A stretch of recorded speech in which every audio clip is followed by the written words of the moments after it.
The Force binds all things across the galaxy, connecting every living being in an invisible web of light and darkness. For millennia, the Jedi and Sith shaped civilizations through this mystical energy, believing it to be the ultimate power in existence. But what happens when warriors from beyond the stars arrive?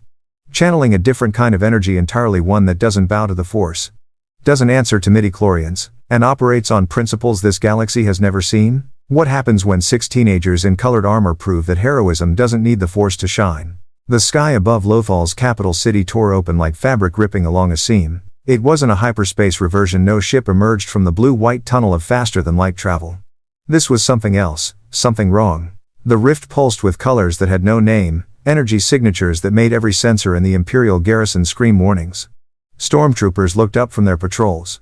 Citizens froze in the marketplace. Even the TIE fighters conducting their routine flyovers banked away instinctively, pilots reporting phenomena that their training had never covered. Through the tear and reality, 6 shapes fell. They weren't falling like debris or meteors. They were falling like people tumbling, grasping for purchase in empty air. Clearly conscious and terrified. Their armor caught the sunlight, red, black, blue, yellow, pink, and green. Colors so bright and primary they seemed almost childish against Lothal's muted landscape. Behind them, 5 massive mechanical titans followed, each one larger than any walker the Empire had ever constructed, their designs unlike anything in the galaxy's vast databases of military hardware. Jason Lee Scott, Red Ranger and leader, managed to right himself mid-fall. Years of martial arts training helping him find orientation even in free fall. Guys.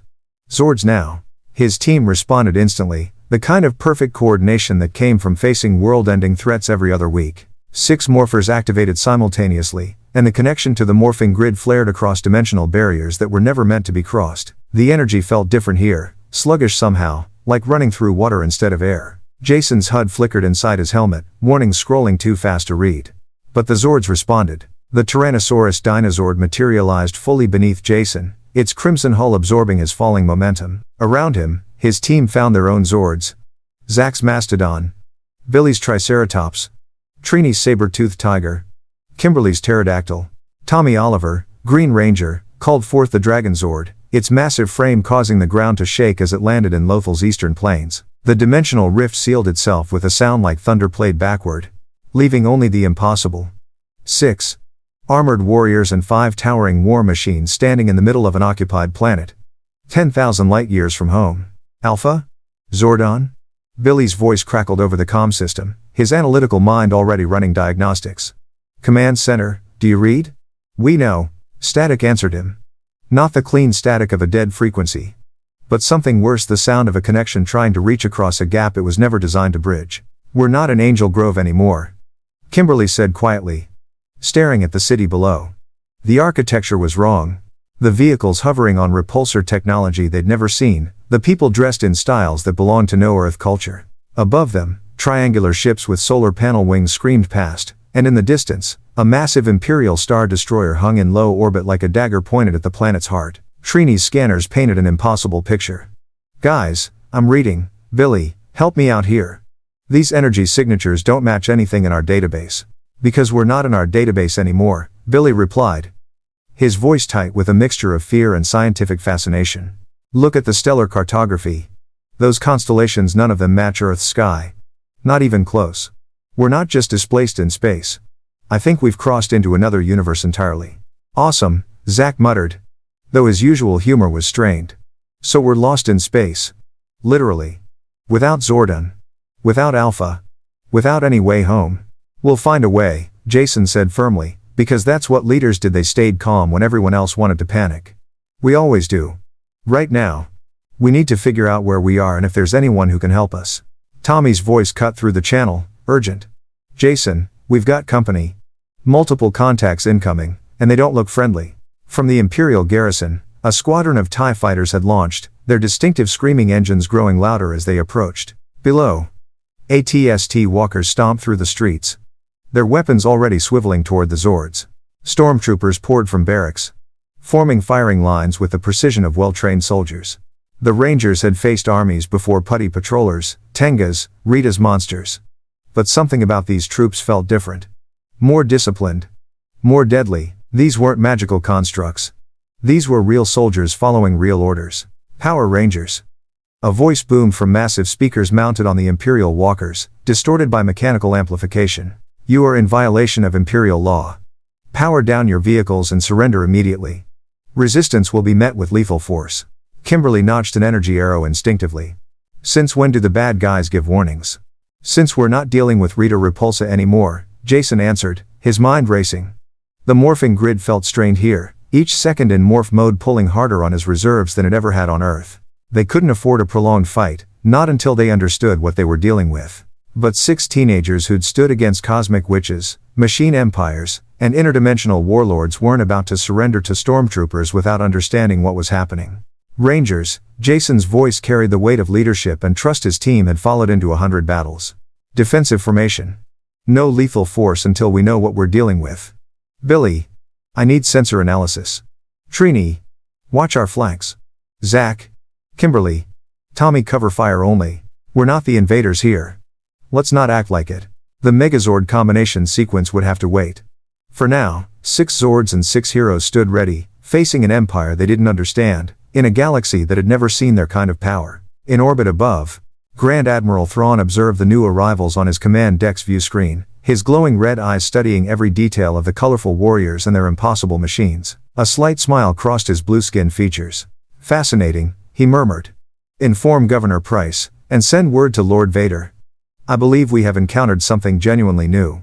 If you want to see more characters enter the Star Wars galaxy, hit that subscribe button and drop the name of a character you'd want to see in the comments below. May the Force be with you. The first blaster bolt streaked across Lothal's sky. And the Power Rangers went to war in a galaxy far, far away. The Tyrannosaurus Dinozord's tail swept through a formation of ATSTs like a batter hitting fastballs, sending the Imperial walkers tumbling across the plaza without crushing their cockpits.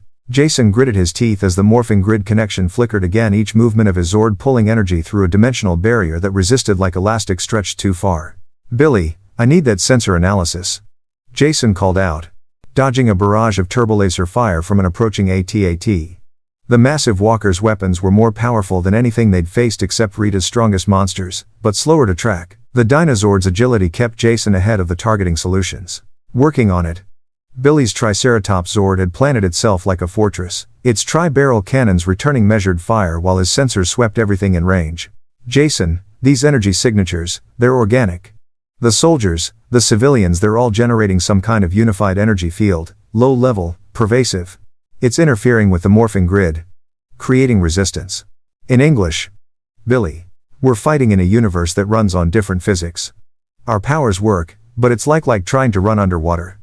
Everything takes more energy than it should." Kimberly's pterodactyl Zord strafed another TIE squadron, her wing-mounted lasers sending the Imperial fighters scattering. But she could feel it too, the sluggish response, the way her Zord's movements lagged microseconds behind her commands. "We can't keep this up forever. These guys have unlimited reinforcements." She was right. More Imperial forces poured from the garrison with every passing minute. Stormtroopers, walkers, armored personnel carriers, an entire occupation army mobilizing against 6 targets it couldn't possibly understand. "Rangers, fall back to the eastern plains." Tommy's voice cut through the chaos with the calm authority he'd developed since joining the team. His Dragon Zord stood like a sentinel between the city and his teammates, its missile launchers laying down suppressing fire that kept the Imperial advance contained. "We need distance from civilians, now." Jason hated retreating, but Tommy was right. Already he could see Lothal's citizens caught in the crossfire, scrambling for cover as blaster bolts and energy blasts turned their marketplace into a war zone. The Rangers had one absolute rule that superseded everything else. Protect innocent lives. All Zords, retreat pattern Delta. Keep them focused on us, away from the city. The Dinozord, Mastodon, Triceratops, Saber-toothed Tiger, and Pterodactyl pulled back in coordinated formation, each Zord covering the other's withdrawal. The Dragon Zord walked backward, its massive frame absorbing hits meant for the smaller Zords.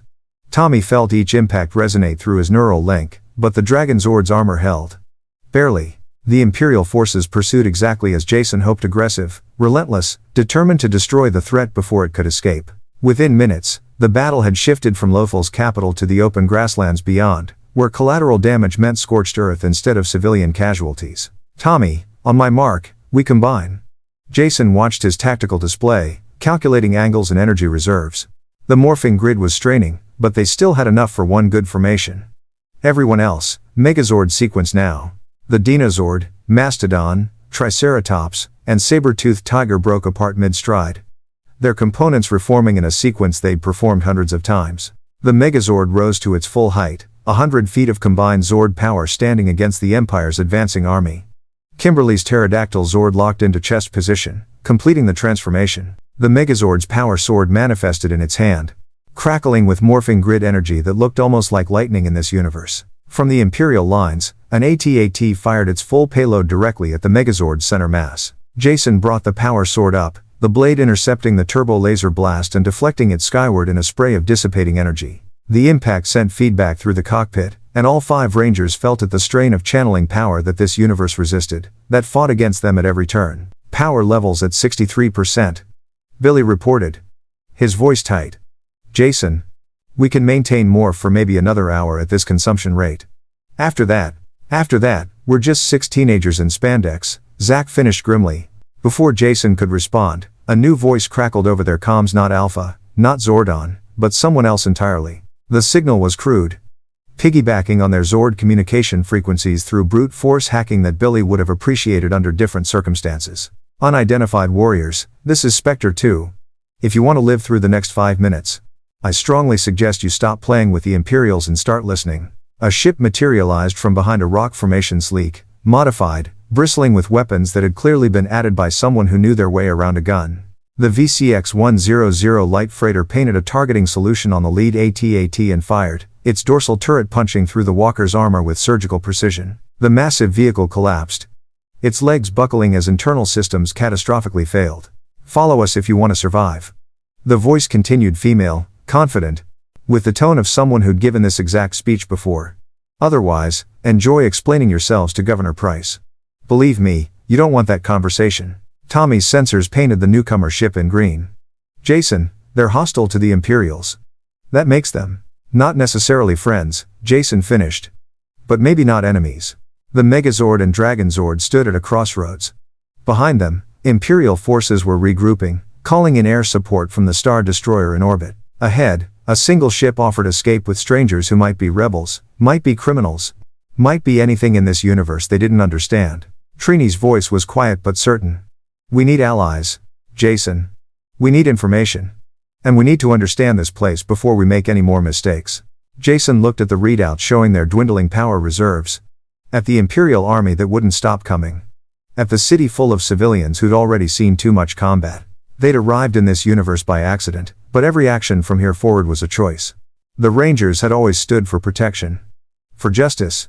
For doing the right thing even when the right thing was terrifying. But what was the right thing when you didn't understand the conflict, didn't know the sides, didn't even know the rules of the universe you were fighting in? Spectre 2, this is Red Ranger. Jason spoke into the open channel, making a decision that would define everything that followed. We're not your enemies. We're not the Empire's soldiers. We're just lost. Very lost. There was a pause on the other end, and Jason could almost hear the calculation happening. Then the voice returned, softer this time, with a note of something that might have been sympathy. Lost I can work with. Hostile I can't. Power down those machines of yours and meet us at the coordinates I'm sending. We'll talk. But Rangers, and yes, I heard you call yourselves that. If this is a trap, you'll learn very quickly that the Empire isn't the scariest thing in this galaxy.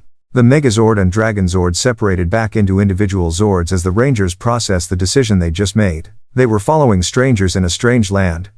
Trusting people they'd known for exactly 90 seconds.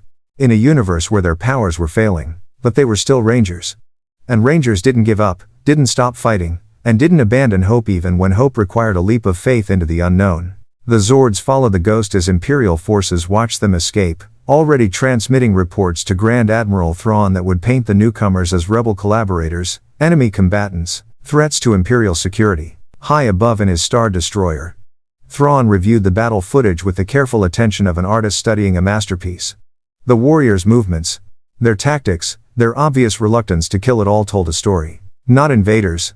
Thrawn murmured to himself. Refugees. Powerful. Certainly. Dangerous. Potentially. But lost. His eyes gleamed with predatory intelligence. And the lost can be found. The found can be understood. And the understood can be defeated. He turned to his communications officer. Prepare a full report for Lord Vader, include all combat footage. And send a priority message to Coruscant. I believe the Emperor will want to know about this personally. The coordinates led the Rangers to a mesa 30 kilometers outside Capital City, far enough from Imperial patrols that the Ghost could land without immediate detection. The Zords powered down to standby mode, their massive forms settling into the rocky terrain like sleeping giants. Inside each cockpit, the Rangers demorphed, and the relief was immediate, like finally taking a breath after holding it too long. Jason pulled off his helmet, sweat coating his face despite the Zords' climate control. The others looked equally drained.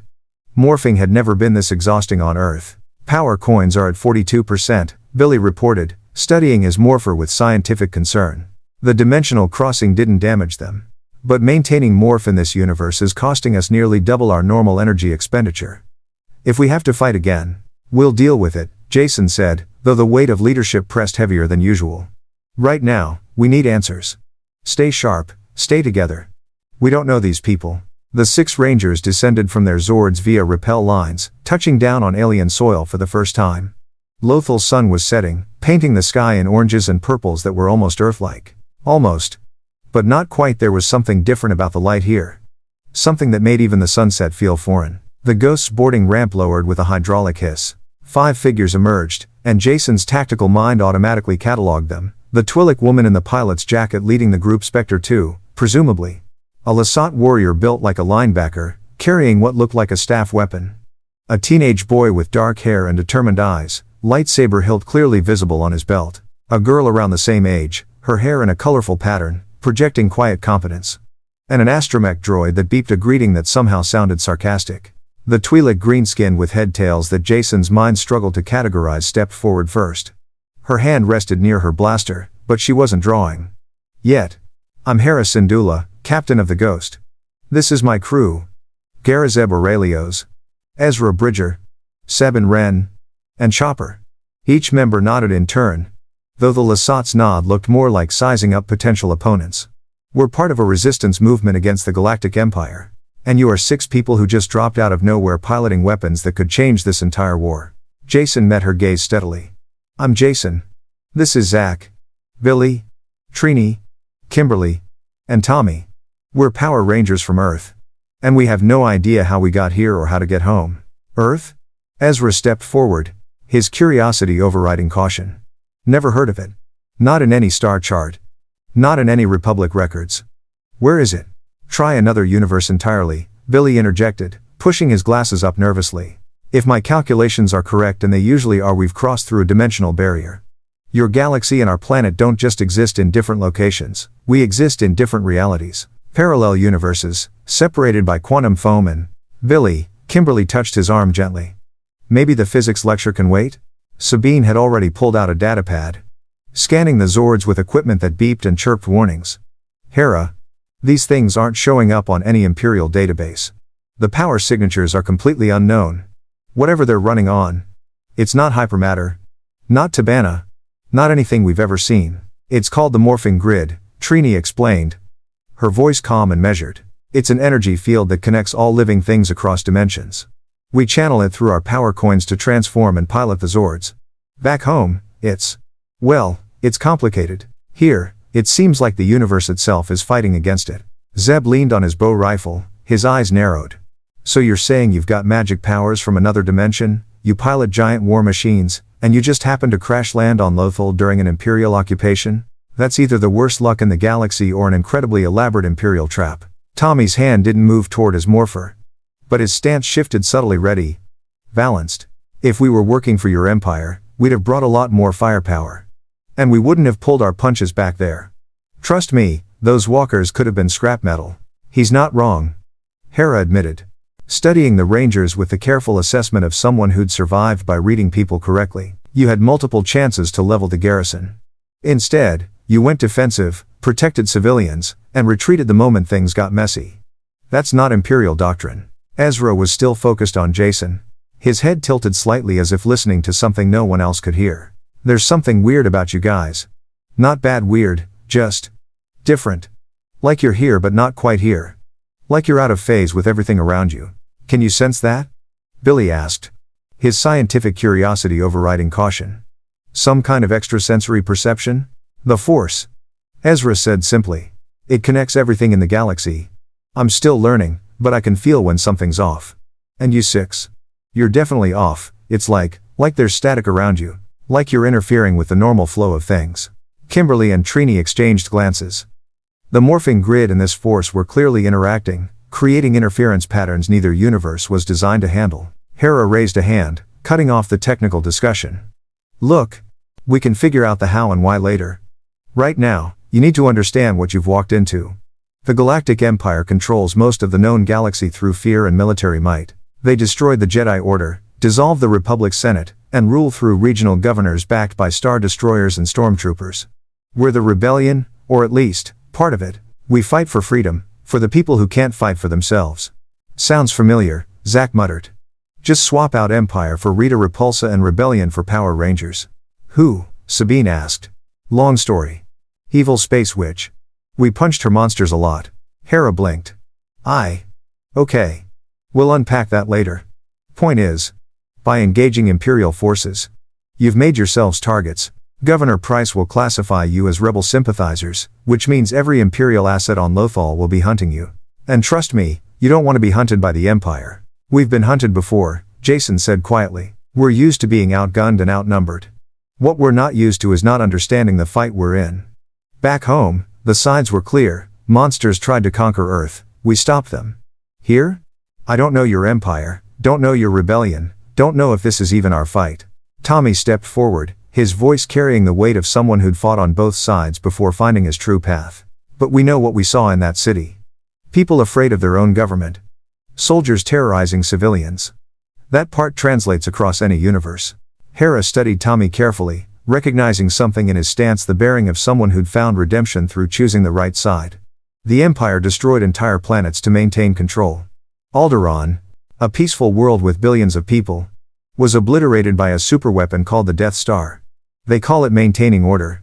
We call it genocide. The Rangers absorbed that in silence. They'd faced world-ending threats, but the scale Hera described was beyond anything Rita or Lord Zedd had achieved. An entire planet, billions of lives. Erased as a political statement. There's something else you need to know, Ezra said, his voice dropping. The Empire has a Sith Lord. Darth Vader. He was once a Jedi. But he fell to the dark side of the Force. He's killed more Jedi than anyone in history. And he personally hunts down anyone who might threaten the Emperor's rule. If he hears about warriors who can channel unknown energy and pilot indestructible machines. He didn't finish the sentence. He didn't need to. Billy's analytical mind was already racing. This Force, it's the energy field Ezra mentioned that connects everything. And your Jedi and Sith were Force users. Essentially people who could manipulate this field consciously. Were and are, Ezra corrected. Most Jedi are dead. I'm still learning, but yeah, the Force flows through all living things. Light side, dark side, balance, it's the foundation of everything in this galaxy. And our morphing grid is interfering with it, Trini concluded. That's why Ezra feels static around us. Two different universal energy fields trying to occupy the same space. Chopper beeped something that made Sabine laugh despite the tension. Chopper says if you broke the universe by showing up, you should probably fix it before leaving. We would if we knew how, Jason admitted, and the vulnerability in his voice was genuine. We're just 6 teenagers who got chosen to defend our world. We didn't ask for interdimensional travel. We don't know how to get home. And now we're stuck in someone else's war. Hera's expression softened slightly. She'd seen that look before, young people thrust into conflicts bigger than themselves, trying to do the right thing with incomplete information and inadequate resources. She saw it in Ezra every day. Then let me give you the information you need to make a real choice. Hera said, the Empire will hunt you regardless of whether you join us. Neutrality isn't an option once they've marked you as threats. You can run, you can hide, or you can fight. Running means abandoning people like the civilians you protected today. Hiding means watching the Empire tighten its grip while you count down your power reserves. Fighting means joining something bigger than yourselves again. Jason looked at his team. No words were needed. They'd been through too much together to require lengthy debates. He saw the same determination in each face that had carried them through countless battles. We need time, Jason said finally. Time to understand this galaxy. To figure out if our powers can stabilize. To learn what we're actually dealing with. We're not saying no to your rebellion. But we're not signing up blind either. Fair enough. Hera agreed. Stay with us on the Ghost for now. We'll teach you what you need to know about the Empire, the Force, and how to survive in this galaxy. In exchange, Maybe you can teach us about these Zords of yours. If even half of what I saw today is standard operating procedure, you might be the edge we've been looking for. Zebb grunted. Or they might bring Vader down on our heads. Grand Admiral Thrawn too. If we're unlucky. Who? Kimberly asked. Blue-skinned. Red-eyed tactical genius who treats warfare like an art form. Sabine supplied. He's in command of the 7th Fleet stationed over Lothal. If he's seen your combat footage, and he definitely has, he's already analyzing your fighting style, your tactics, your weaknesses. Great, Zack muttered. Evil space general with an art degree. That's new. As the Rangers followed the Ghost crew toward their ship, preparing to enter a vessel from another universe, Jason caught Tommy's eye. His friend and teammate gave him a slight nod. Trust, confidence, solidarity. They'd figured this out together. The same way they'd figured out everything else. Behind them, their Zords stood sentinel in the fading light. Monuments to a power this galaxy had never imagined. In orbit above, Grand Admiral Thrawn compiled his analysis, building psychological profiles from battle footage and behavioral patterns. In the darkness beyond known space, Darth Vader felt a disturbance in the Force, not the familiar ripples of Jedi or Sith, but something else, something that created voids where the Force should flow freely. The Power Rangers had entered the Star Wars universe. The galaxy would never be quite the same. The Ghost's common area was cramped with 11 people crowded into a space designed for 5, but the Rangers had been in tighter spots. Billy immediately gravitated toward the ship's systems, his fingers itching to understand the technology. Sabine noticed and shared a knowing grin. She recognized a fellow tech enthusiast. Hera had laid out a star chart on the holotable, showing Lothal's position in the Outer Rim, the Empire's territories marked in red that covered most of the galaxy. It was a sobering visual. The sheer scale of what they were facing made Rita Repulsa's attempted Earth conquest look like a neighborhood dispute. The Empire's been in power for about 19 years, Hera explained, manipulating the hologram to show historical data. Before that, there was the Galactic Republic, which lasted for over 1,000 generations. The Clone Wars destroyed the Republic from within, and Emperor Palpatine rose from the ashes, promising peace and security, by turning the galaxy into a police state. Ezra added bitterly. My parents broadcast messages against the Empire. They were taken when I was 7. I don't even know if they're still alive. Trini's expression softened. She understood loss, understood fighting for people who couldn't fight for themselves. I'm sorry, Ezra. That's not something anyone should go through. It's not unique, Zebb rumbled. The Empire massacred my people on Lazan. Genocide. Pure and simple. I'm one of the last Lasat left. So when Hera says the Empire rules through fear, she's not exaggerating. The Rangers exchanged glances, the weight of the galaxy's history settling on their shoulders. They'd fought monsters and aliens, but never systematic oppression on this scale. The Force that Ezra mentioned, Tommy said, leaning forward.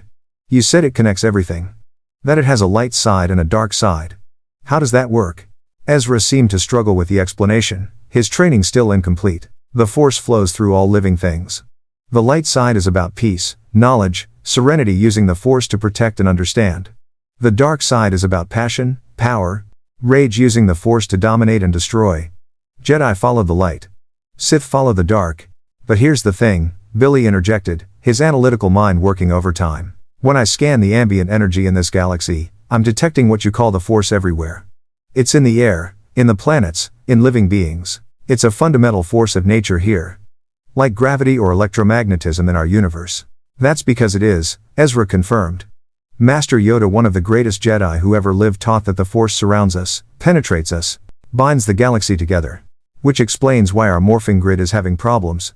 Billy continued, excitement creeping into his voice despite the dire situation. The grid operates on similar principles. It's a universal energy field that connects morphological beings across dimensions. But it's designed for universes where it's the primary connective energy. Here, it's encountering the Force, and they're creating interference patterns. It's like trying to broadcast on a frequency that's already occupied. Sabine pulled up readings from her earlier scans of the Zords. These power signatures you're putting out, they're causing ripples in local space. Nothing catastrophic, but definitely noticeable. Anyone sensitive to the Force probably felt you arrive from halfway across the planet. Which means Vader knows something happened, Hera said grimly. He might not know what yet, but he'll investigate. Personally, if he thinks it's worth his time. Tell us about Vader, Jason requested. If we're going to encounter him, and it sounds like we will, we need to understand what we're facing. The temperature in the room seemed to drop. Even Chopper, usually full of sarcastic beeps, went quiet. Zebb spoke first, his voice low. Vader's not like other Imperials. He doesn't need an army. I've seen him wade through rebel fighters like they were practice dummies. Blaster bolts don't faze him, he deflects them with his lightsaber or just absorbs them with the Force. He can choke people from across a room without touching them. Crush metal with his mind, sense your fear and use it against you. He was Anakin Skywalker once, Ezra added quietly. The greatest Jedi Knight of the Clone Wars. The Chosen One, prophesied to bring balance to the Force. Instead, he fell to the dark side and became the Emperor's enforcer. Everything good about him died when he became Vader. Kimberly shivered despite herself. He sounds like Tommy when he was under Rita's spell. Powerful, unstoppable. Fighting for the wrong side. Tommy's jaw tightened at the comparison. Old guilt resurfacing. If he was good once, maybe he can be reached. Maybe. Don't. Hera cut him off, not unkindly. I've heard recordings of people who tried to appeal to Anakin Skywalker. Vader killed them all. Whatever humanity he had is buried so deep that 19 years of atrocities haven't brought it back. He's lost, Tommy. Some people can't be saved. The common area fell silent, each person processing that grim reality in their own way. There's something else, Ezra said, and his voice carried a weight that made everyone look at him. When I tried to sense you guys through the Force earlier, I couldn't. Not really. It's like there's a blind spot where you should be. I can feel around you, but not you. That's never happened before. Billy's eyes widened. The Morphing Grid is creating a Force null field around us. It's not intentional, just a side effect of two incompatible energy fields occupying the same space. To Force sensitives, we must appear as voids. Is that good or bad? Zach asked. Both. Ezra and Billy said simultaneously. Then shared a surprised look. It means Vader can't sense your emotions or intentions through the Force, Ezra explained. That's a huge advantage. He uses fear and anger against his opponents. But it also means you'll stand out like black holes in his perception. You'll be impossible to miss. And impossible to predict, Sabine added, her tactical mind already working through implications. If he can't read you through the Force, he'll have to fight you conventionally. That might give you an edge. If your powers hold up, Hera cautioned. You said you're running at reduced capacity. How long can you actually fight? Jason pulled out his power morpher. The red dinosaur coin gleaming in the ghost's lighting. At current consumption rates? Maybe 30 minutes of morphed combat before we're tapped out. Then we'd need hours to recharge. Back home, we could fight for hours and recharge in minutes. Here, it's reversed. Not ideal for sustained operations, Hera acknowledged. But 30 minutes of what you showed in Capital City could still turn the tide of a battle. The question is whether you're willing to use it for our cause. That's the problem, Jason said, and his honesty was refreshing in a galaxy full of political maneuvering. We don't know your cause. Not really. You say you're fighting for freedom, and I believe you. But we've seen evil beings claim noble goals before. Rita Repulsa said she was bringing order to Earth. Lord Zedd claimed he was strengthening the universe. We learn to verify before we commit. Smart, Zebb grunted approvingly. Trust but verify. I can respect that. What do you need to see? Hera asked. Show us the Empire, Trini said quietly. Not just military targets, show us what they're doing to regular people. Let us see what we'd be fighting for or against. Sabine pulled up holo recordings without hesitation. Fair warning, some of this isn't easy to watch. The recordings played in chronological order. Stormtroopers raiding homes on Lothal. Arresting citizens for harboring insurgents. Factory workers forced into labor building TIE fighters, their wages confiscated as Imperial contributions. Protesters gunned down in streets for speaking against quotas. Children separated from parents suspected of rebel sympathies. Then came the recordings from other worlds, Geonosis, an entire planet sterilized of sentient life to hide the Death Star's construction. Kashyyyk, where Wookiees were enslaved to build Imperial war machines. Alderaan's destruction, captured from a distance, a peaceful world reduced to asteroid fragments in seconds. Kimberly looked away, tears streaming down her face. Zach's fists clenched so hard his knuckles cracked. Even Jason, trained to maintain composure under pressure, felt sick. That's what you're asking us to fight? Hera said softly. An empire that sees people as resources to be exploited or obstacles to be eliminated. We're not perfect, we make mistakes. We lose battles. Sometimes we have to make ugly choices. But we're fighting so that people can live without fear, so that children like Ezra don't lose their parents to fascism. Tommy spoke, his voice rough with emotion. When Rita controlled me, I hurt my friends. I fought against everything I believed in because I couldn't break free. When I finally did, I swore I'd never let anyone use power to hurt innocent people again. He looked at Jason. This is that. This is exactly that. Just on a scale we never imagined. Jason met his best friend's eyes and saw the conviction there. He looked at each of his teammates, Zach's righteous anger, Billy's intellectual horror at systematic oppression, Trini's quiet determination, Kimberly's empathy for the suffering. They'd already decided. He was just confirming what they all knew. We'll help, Jason said. Not because we're joining your rebellion officially, we still need to find a way home. But because what we saw in those recordings is wrong. And we don't stand by when innocent people suffer. That's not who we are. However, Billy interjected, holding up a finger, we need access to your technical specifications. If I can understand how your technology interfaces with this universe's physics, maybe I can adapt our morphing grid connection. Stabilize it. Make it more efficient. You can work with Sabine and Chopper, Hera agreed immediately. Anything you need. And in return, a proximity alarm screamed through the ghost. Red lights flashing in the common area. Hera. Kanan Jarrus's voice crackled over the intercom from the cockpit, tight with urgency. We've got company. Imperial troop transports, 3 AT-ATs, and a Lambda-class shuttle inbound to our position. ETA 4 minutes.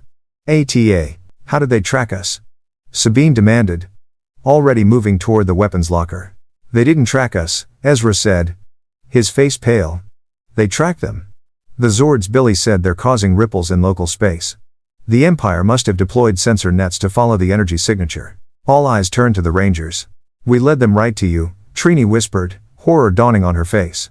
We just wanted help, and we put all of you in danger. Stow the guilt, Zebb said, hefting his bow rifle. We've been in danger since we chose to fight. The question is whether we run or make a stand. Hera was already heading for the cockpit. We can't outrun AT-ATs on foot, and taking off will just bring TIE fighters down on us. We fight. Not alone you don't, Jason said, and his team was already moving, heading for the boarding ramp. Rangers, to your Zords. It's morphin' time. Orphan time. 6 voices called out in unison. Their morphers activating with bursts of colored light that seemed brighter in this force-saturated galaxy. Tyrannosaurus. Mastodon. Triceratops. Saber-toothed tiger. Pterodactyl. Dragonzord. The morphing grid connection sparked across dimensional barriers, and this time the Rangers felt something different, the force pushing back, but also curious, almost probing their power's nature. The transformation completed, but the strain was immediate. They were already down to 38% capacity. Ghost crew, coordinate with us. Jason's voice came through their shared comm channel. The Rangers having already synced their systems with the ship's communications array. Billy's work, done in the brief moments of relative peace. We'll handle the walkers. You handle aerial support and infantry. And whatever happens, we don't let them take any of us alive. Agreed, Hera responded. The Ghost's engines roaring to life. Welcome to the rebellion, Rangers. Try to survive your first day. The Zords activated fully. Their forms rising from standby mode like ancient guardians awakening. In the distance, Imperial AT-AT walkers crested the Mesa Ridge. Their weapons already charging. Grand Admiral Thrawn observed from his command ship in orbit, watching the tactical display with rapt attention. The colorful warriors had allied with known rebels exactly as he'd predicted. More importantly, they demonstrated loyalty to their new allies despite the obvious tactical disadvantage. Admirable, Thrawn murmured. But predictable. Commander. Relay new orders to Governor Price. Capture at least one of these Rangers alive. I wish to understand what they are before we destroy them. On the Mesa, as Imperial walkers opened fire and Zords charged to meet them, the Power Rangers committed to a war that wasn't theirs, in a galaxy that resisted their very existence, for people they'd just met, because some things transcended universes. Honor, duty, and the absolute refusal to abandon those who needed help. The Battle of the Mesa had begun. The Mastodon's freeze blast caught the lead AT-AT mid-stride, encasing its forward legs in crystalline ice that spread like a virus across its joints. The massive walker stumbled, compensators failing as its weight distribution collapsed. Zach didn't wait to admire his work, he was already pivoting to the second walker, his Zord's trunk cannons tracking the target with predatory precision. Billy, right flank. Zach called out, his usual humor replaced by combat focus. These things have weak points at the neck joint, saw it in those holo recordings. Confirmed. Billy's Triceratops charged forward. Its triple horn configuration lowering like a battering ram. The impact against the AT-AT's leg strut sent shockwaves through both machines, but the Zord's reinforced chassis held. The walker's leg buckled. And suddenly the towering Imperial war machine was fighting gravity instead of rebels. Above them, Kimberly's pterodactyl Zord screamed across the mesa in a strafing run, its energy cannons stitching lines of fire across the third AT-AT's armor plating. The walker's dorsal turret swiveled to track her, but she was already gone, pulling a barrel roll that would have made any TIE pilot jealous. "These things are slow," Kimberly reported, genuine surprise in her voice. "Way slower than Rita's monsters. They've got firepower, but no agility." "Don't get cocky," Jason warned, his Tyrannosaurus Dinozord engaging the Imperial ground forces that were pouring from troop transports. Stormtroopers scattered as the Crimson Zord's tail swept through their formation, sending white-armored soldiers tumbling without crushing them. "Tommy, status on that shuttle?" The Lambda-class shuttle had landed 200 meters away, its boarding ramp lowering to deploy what looked like specialized troops, black-armored soldiers carrying equipment that crackled with energy different from standard blasters. "On it," Tommy confirmed. His Dragon Zord strode toward the shuttle with deliberate menace, each footfall shaking the mesa. The black-armored troops, Imperial Purge troopers, designed for hunting Force sensitives, opened fire with concentrated firepower that actually made the Dragon Zord shields flicker. "Those weapons are different." Billy's sensors painted the new threat in yellow. "Some kind of plasma-based technology. Higher energy output than standard Imperial small arms. They're designed to penetrate enhanced defenses." "Then we don't give them time to aim," Tommy replied. The Dragon Zord's missile batteries erupted, saturating the landing zone with suppressing fire. The Purge troopers dove for cover, their advanced weapons temporarily neutralized by sheer overwhelming force. From the Ghost, Hera's crew provided precision support. The ship's dorsal turret manned by Kanan Jarrus, who'd emerged from the cockpit once he'd realized the scale of the battle, picked off stormtrooper officers with surgical accuracy. Sabine had deployed her Mandalorian armor and jetpack, using the high ground to rain thermal detonators on Imperial vehicle positions. Ezra fought beside Zeb on the ground, his lightsaber deflecting blaster bolts while the Lasat's bow rifle dropped stormtroopers with brutal efficiency. But even in the chaos of combat, Ezra felt the strangeness of the Ranger's presence, voids in the Force where people should be, creating dead zones in his perception that made the battle feel disjointed, wrong. "Kanan," Ezra called out to his master. "Do you feel that? The static around the Zords, it's getting worse." Kanan Jarrus, Jedi Knight and survivor of Order 66, had indeed noticed. The Force was behaving erratically near the giant machines, like water flowing around stones. It made predicting enemy movements difficult, made reaching out through the Force feel like grasping through fog. "Whatever power they're using, it's not the Force," Kanan shouted back, bisecting a stormtrooper's rifle with his blue lightsaber. "But it's definitely affecting it. We'll worry about the metaphysics later. Right now, we survive." Trini's saber-toothed tiger Zord pounced on the frozen AT-AT that Zack had disabled, her Zord's claws finding purchase on the walker's armor. With feline grace impossible for a machine its size, the yellow Zord climbed to the AT-AT's cockpit level and delivered a devastating energy blast at point-blank range. The walker's bridge exploded in a shower of sparks, the crew ejecting via emergency escape pods. "Crew survival confirmed," Trini reported, relief evident in her voice. "We're still not killing if we don't have to." "Noble," a new voice crackled across all frequencies, cold, precise, carrying the weight of absolute authority. "But tactically naive. You give your enemies opportunities to regroup and adapt. On every Ranger's HUD. On the Ghost's view screen. On every Imperial soldier's helmet display. The same image appeared. Grand Admiral Thrawn, his blue skin and glowing red eyes conveying predatory intelligence that transcended species. "I am Grand Admiral Thrawn of the 7th Fleet. I have been studying you, Rangers, since your arrival. Your combat doctrine, your tactical preferences, your obvious reluctance to employ lethal force despite possessing overwhelming firepower. You are warriors, certainly, but you are also children playing at war, bound by moral constraints your enemies do not share." "Thrawn," Hera's voice was tight with controlled fury. "Call off your forces. These people aren't part of our fight. On the contrary, Captain Syndulla, they became part of your fight the moment they chose to ally with rebels and terrorists.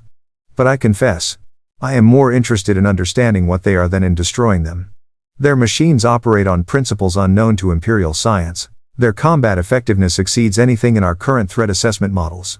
They are, in a word, fascinating." The second AT-AT, damaged but operational, aligned its main cannons on the Megazord combination point where the 5 primary Zords typically merged. Thrawn had studied their battle patterns and identified their preference for combining when facing superior numbers. "Fire," Thrawn ordered calmly. The AT-AT's heavy laser cannons discharged at maximum power, the beams designed to penetrate capital ship shields. They struck the Tyrannosaurus Dinozord's center mass, and Jason screamed as feedback tore through his neural link. The Dinozord staggered, armor scorched but holding. Jason. 5 voices called out simultaneously, his team's concern overriding tactical discipline. I'm okay, Jason gasped, checking readouts that painted a dire picture. Power reserves at 29% and dropping. The hit had cost them dearly. But we can't take many more like that. Thrawn's figured out our armor composition somehow. Art, Billy muttered. Understanding clicking into place. Sabine said he treats warfare like art. He's been analyzing our Zords' visual design. Extrapolating structural engineering from aesthetic choices. The color coding, the animal motifs, he's using them to identify load-bearing structures and vulnerability points. Then we stopped showing him patterns to analyze, Tommy said. Rangers, scatter formation. Make him track 6 different targets with 6 different combat styles. Divide his attention. The Zords broke formation. Each one engaging different Imperial units with tactics specific to their design. The Mastodon provided mobile artillery. The Triceratops anchored defensive positions. The saber-toothed tiger harassed flanks with hit-and-run attacks. The pterodactyl owned the airspace. And the Tyrannosaurus led from the front with aggressive close-quarters combat. The Dragon Zord, meanwhile, had reached the Lambda shuttle. Tommy's sensors detected power signatures inside that made his blood run cold. Not weapons, but specialized equipment designed for containment and analysis. They brought a science team, Tommy reported. Thrawn wasn't just here to fight us, he wanted to capture and study us. Destroy that shuttle, Jason ordered immediately. We can't let them get data on our technology. If the Empire reverse engineers the Morphing Grid. On it. The Dragon Zord's massive fist came down on the shuttle's starboard engine, crumpling the sophisticated Imperial technology like tinfoil. The science team inside scrambled for the other exit, their containment equipment abandoned. Thrawn watched the shuttle's destruction with no visible emotion. But something in his eyes suggested recalculation. Aggressive denial of intelligence assets. They understand information warfare. Impressive. Sir, the Rangers are adapting faster than projected, his tactical officer reported. They've identified our analysis methodology and adjusted their combat patterns to introduce chaos variables. Indeed. They learn quickly. Commander. Implement contingency RX-7. If we cannot study them as prisoners, we will study them under extreme duress. Sometimes art requires suffering to reveal its true nature. On Thrawn's command, the Imperial forces shifted from capture operations to systematic destruction. Heavy weapons platforms deployed from the remaining troop transports, E-Web heavy repeating blasters, missile launchers, orbital strike designators. The Empire wasn't trying to capture the Rangers anymore. They were trying to kill them. All units, concentrate fire on the Red Zord. Thrawn commanded. Leadership decapitation. Remove their command structure and the others will falter. Every Imperial weapon on the mesa turned toward Jason's Tyrannosaurus Dinozord. Jason, get out of there. Kimberly screamed. But it was already too late. The world became fire and light as dozens of heavy weapons opened up simultaneously, creating a kill zone that even the Dinozord's armor couldn't withstand indefinitely. Jason's HUD was a cascade of red warnings. Armor breaches. Power drain. Structural integrity failing. He'd faced worse before Rita's strongest monsters. Lord Zedd's personal champions, but never had he fought something that analyzed him in real time, that adapted to his tactics faster than he could change them. Power reserves at 18%, Billy's voice was steady despite the desperate situation. Jason, you need to demorph. The neural feedback from a Zord destruction while you're linked would. I know the risks, Jason cut him off. But if I demorph now, the Dino Zord goes into automatic mode, it might hurt someone. Might kill someone. Better them than you. Trini shouted. Her saber-toothed tiger racing toward Jason's position to provide cover. No, Jason said quietly, and in that moment, every Ranger understood why he was their leader. It's not better. It's never better. We don't win by becoming like our enemies. The Tyrannosaurus Dinozord stood in the center of an Imperial firing solution, taking hit after hit, its armor glowing white-hot from sustained fire. Jason held his ground, deflecting what he could, absorbing what he couldn't. Refusing to fire back at the infantry positions where a single mistake could mean dozens of deaths. And in that moment, Ezra Bridger felt something impossible. The Force, which had shown him only static around the Rangers, suddenly surged with crystalline clarity. Not from Jason, the void around him remained absolute, but from the space between universes, from the dimensional barriers the Morphing Grid had crossed, from the very intention of Jason's sacrifice. The Force recognized heroism, regardless of its source. Kanan. Ezra ignited his lightsaber, reaching out through the Force with everything he had. I can feel the battle. The Force is showing me their tactics, their firing solutions. We can help them. Kanan felt it too, the Force painting tactical pictures with unprecedented clarity, as if the Ranger's very presence had taught it to see a different kind of conflict. Hera. Incoming coordinate strike packages that won't hit Imperial infantry, maximize vehicle damage.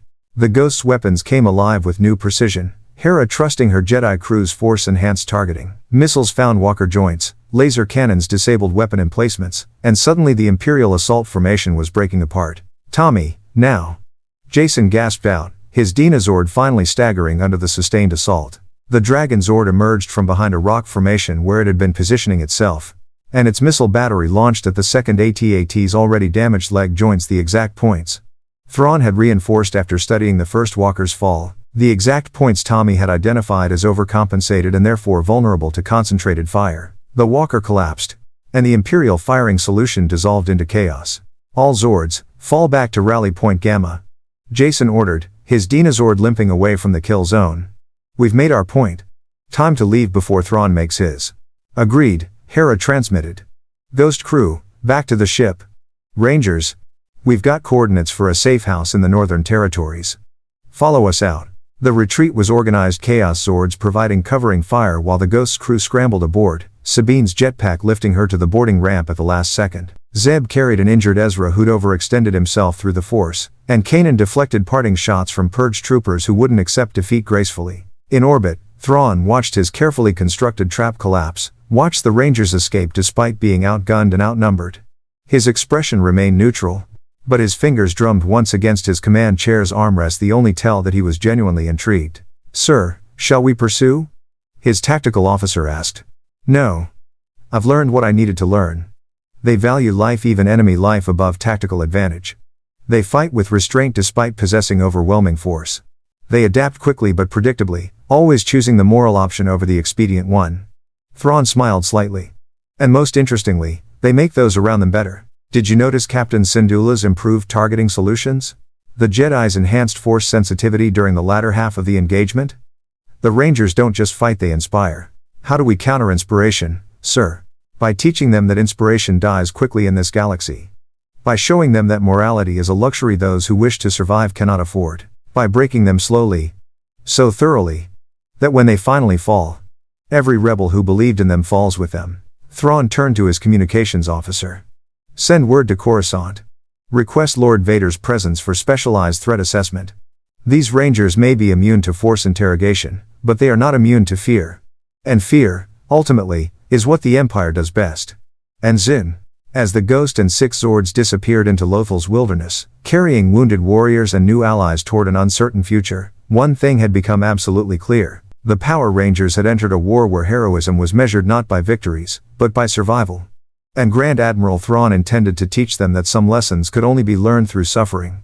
The safe house was a pre-Republic mining facility carved into Lothal's northern mountain range, abandoned decades ago when the veins ran dry. The Ghost landed in what used to be the main processing chamber, its hull scarred from the battle but intact. The Zords stood guard outside, their massive forms barely fitting in the canyon approaches, creating a defensive perimeter that would make any Imperial assault visible from kilometers away. Inside the Ghost's medbay, Ezra sat on the examination table while Kanan checked his vitals. The kid had pushed himself too hard during the fight, channeling the Force beyond his current skill level. His nose had bled. His hands trembled. But his eyes burned with excitement. I felt them, Kanan, Ezra said, gripping his master's arm. Not the Rangers themselves, they're still voids. But the space around them, the way the Force flows near their power. It's like the Force is learning from them. Adapting to them. I've never felt anything like it. Kanan's expression was troubled. The Force doesn't usually learn, Ezra. It just is. If what you're saying is true. If the Ranger's presence is actually changing how the Force behaves. He didn't finish the thought, but both of them understood the implications. Fundamental changes to the Force meant fundamental changes to everything. In the common area, the Rangers had demorphed and were running damage assessments. The news wasn't good. Power coins are at 11%. Billy reported. His voice clinical despite the dire numbers. We used more energy in that one engagement than we typically use in 3 full battles back home. If we have to fight again before we can recharge, we'll be 6 teenagers with attitude and no power. Zack finished. Against an empire with a galaxy worth of soldiers. Great odds. Ah. We've faced worse, Kimberly said, though her voice lacked conviction. She was bandaging a cut on her arm from when feedback had caused her cockpit console to explode. Minor injury, but a reminder that they could be hurt here, could fail here. Tommy stood apart from the group, staring at his dragon dagger. The gold weapon hummed with residual morphing grid energy, but even that felt wrong, off-key, discordant. We're dying here, he said quietly. Maybe not physically, not yet. But our powers are. Every time we morph, we're burning through reserves we can't replace. Eventually, we'll be useless. We're not useless. Trini countered. Moving to stand beside him. We bought those rebels time to escape. We disabled Imperial walkers without killing their crews. We showed Thrawn that we're not going to be easy to break. That counts for something. Does it? Tommy met her eyes, and the old guilt was back, the memory of being controlled, of fighting for evil, of hurting people he cared about. Or did we just paint a target on ourselves and everyone who helps us? That shuttle Thrawn brought, they wanted to capture us, study us. What happens when they succeed? What happens when the Empire gets their hands on morphing grid technology? Jason stepped into the conversation. His leadership instinct recognizing a teammate spiraling into self-doubt. Then we make sure they don't succeed. Tommy, you've been here before, fighting battles you didn't choose, in situations you didn't understand. You found your way through. We'll find ours. Before Tommy could respond, Sabine entered the common area, her Mandalorian helmet under one arm, datapad in the other. Hate to interrupt the team bonding, but we've got problems. Thrawn uploaded everything from that battle to Imperial databases. By now, every Star Destroyer in the sector has detailed combat footage of your Zords, your tactics, your capabilities. Meaning? Jason asked. Though he already knew the answer. Meaning next time you fight, the Empire won't send standard AT-ATs and stormtroopers. They'll send units specifically equipped to counter your strengths. Thrawn's already circulated tactical advisories: concentrate fire on individual Zords to prevent combination sequences, use heavy artillery to exploit your reluctance to cause collateral damage, deploy capture equipment to acquire specimens for study. Billy's analytical mind was already racing. He's gamifying us. Turning our presence into a tactical puzzle for Imperial commanders to solve. Every engagement teaches them more about us while costing us irreplaceable energy. It's a war of attrition, Hera said. Entering with Zebb and Kanan. And attrition is how the Empire wins most of its fights. They have infinite resources. We don't. You don't. The weight of that reality settled over the Rangers like a physical thing. On Earth, fighting Rita and Zedd, they'd always had Zordon and Alpha providing support. The command center offering a safe haven. The morphing grid readily accessible for recharging. Here, they were cut off, running on fumes, fighting an enemy that adapted faster than they could respond. So what do we do? Kimberly asked. And the vulnerability in her voice hurt Jason's heart. Kim was their optimist. Their believer. Hearing doubt from her meant they were all feeling it. We adapt too, Hera said firmly. The Empire wants to study you? Fine. We give them false information. Stage fights where you fake weaknesses, make them think they've found exploits that don't actually exist. Use their analytical approach against them. Deception, Kanan added. It's not something Jedi traditionally embrace, but we're not in traditional times. If Thrawn thinks he can predict you, we feed him predictions that lead him into traps. I like it, Zach said, his humor returning slightly. Make the blue art critic think he's got us figured out, then hit him with something he never saw coming. Very Power Rangers. There's another option, Billy said carefully, his fingers flying across his datapad. I've been analyzing the energy signatures from our battle. The Force and the morphing grid, they're interfering with each other, yes. But interference patterns can be harnessed. Used. If I could find a way to synchronize the two energy fields instead of letting them clash, you could stabilize our powers. Trini finished. Understanding dawning. Make us more efficient in this universe. Theoretically. But I'd need to understand the Force better. Study how it works. How it interacts with living beings. How Jedi and Sith manipulate it. Billy looked at Kanan and Ezra. I'd need teachers. Kanan crossed his arms, considering. The Force isn't something you study like a science project.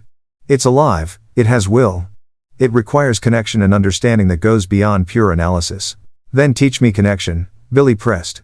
I'm a scientist, yes. But I'm also a Power Ranger. I've channeled the morphing grid since I was 14. I understand bonding with universal energy fields. The Force can't be that different. It's very different. Ezra said. But maybe that's the point. Maybe the Force and your morphing grid aren't supposed to fight.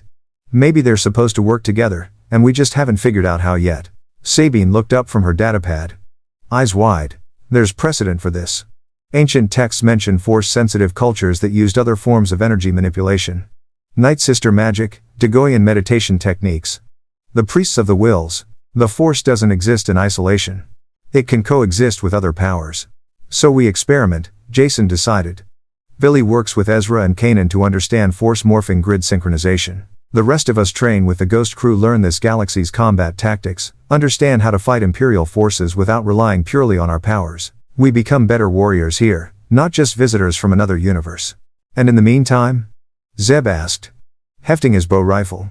Thrawn's not going to give us a training montage. He'll come at us again, harder and smarter.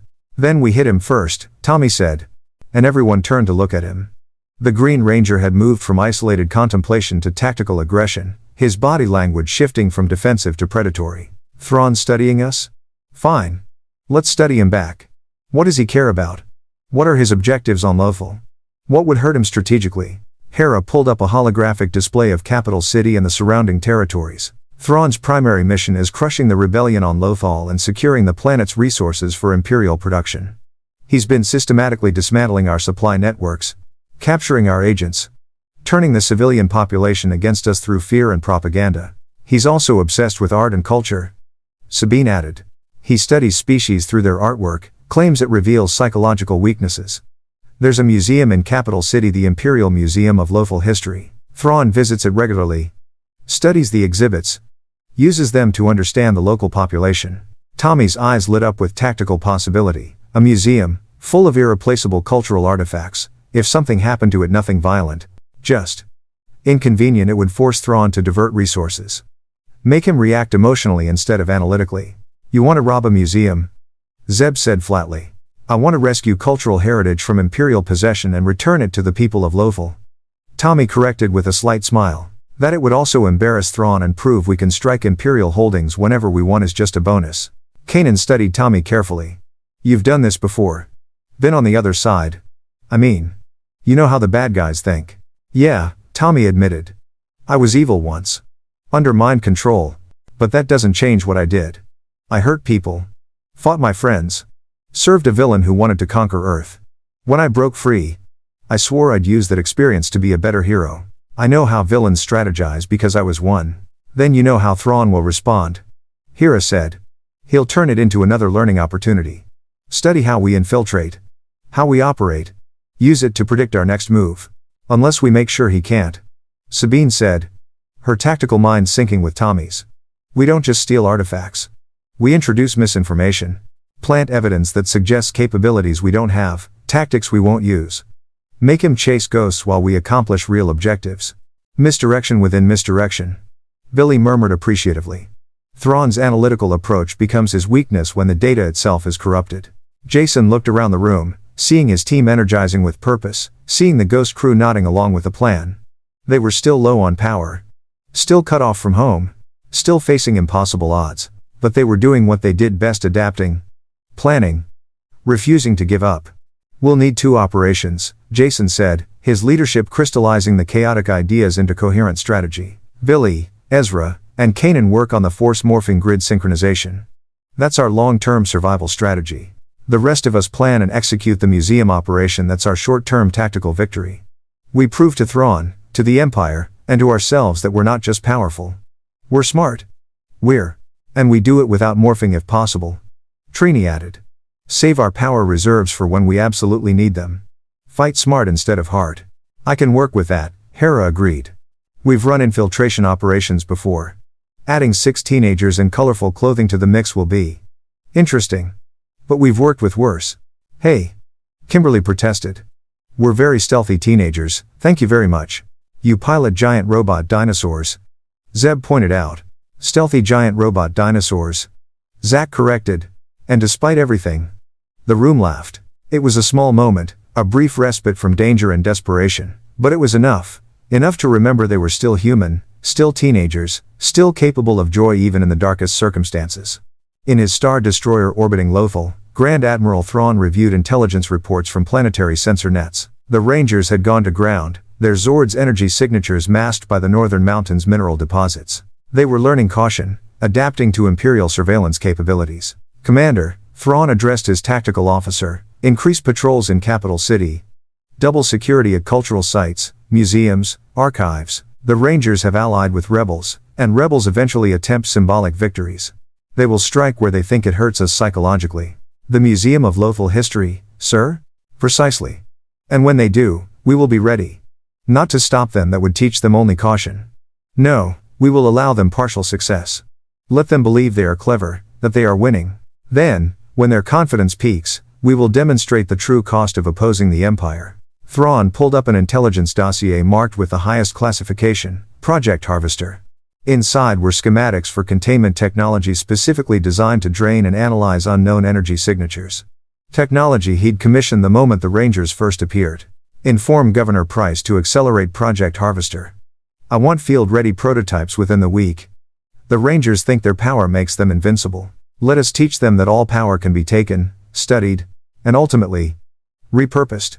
As the Rangers planned their museum heist and Billy prepared to unlock the secrets of Force Morphing Grid synchronization, forces far beyond their understanding were moving into position. The Empire's industrial might was focusing on them specifically, weaponizing their very existence against them. And far away in the depths of space, aboard a star destroyer that radiated malevolence like a dark sun, Darth Vader received Grand Admiral Thrawn's report and reviewed the combat footage with cold interest. Warriors who created voids in the Force. Who possessed power that didn't bow to the Emperor's will. Who represented everything Anakin Skywalker had once believed in: heroism, selflessness, hope. Everything he had destroyed when he became what he was now. Vader's respirator hissed in the silence of his meditation chamber, each breath a reminder of his failure, his pain, his eternal servitude. The Rangers would learn the same lesson he had learned. That power alone was insufficient. That morality was weakness. That the only truth in the galaxy was strength and the will to use it without restraint. Prepare my shuttle, Vader commanded. I will see these Rangers for myself. And I will teach them what it means to defy the Empire. The dark side of the Force rippled with Vader's intent. And across the galaxy, sensitive beings shuddered without knowing why. The Power Rangers had survived their first battles in the Star Wars universe. But their greatest trial was yet to come. 3 days of preparation transformed the Rangers from interdimensional warriors into something closer to actual spies. Sabine had provided them with civilian clothing that wouldn't stand out in capital city earth tones, practical fabrics, nothing that screamed teenager from another universe. Billy remained at the safe house with Ezra and Kanan, attempting what he called dimensional energy harmonization while everyone else called trying not to explode. Jason adjusted the collar of his jacket, feeling naked without his morpher openly displayed. They'd hidden their power coins in concealed pouches, close enough to activate in emergencies but not visible to casual inspection. Hera had warned them that Imperial security checkpoints used scanners that could detect energy signatures. The coin's dormant power would register as anomalous, but not immediately threatening.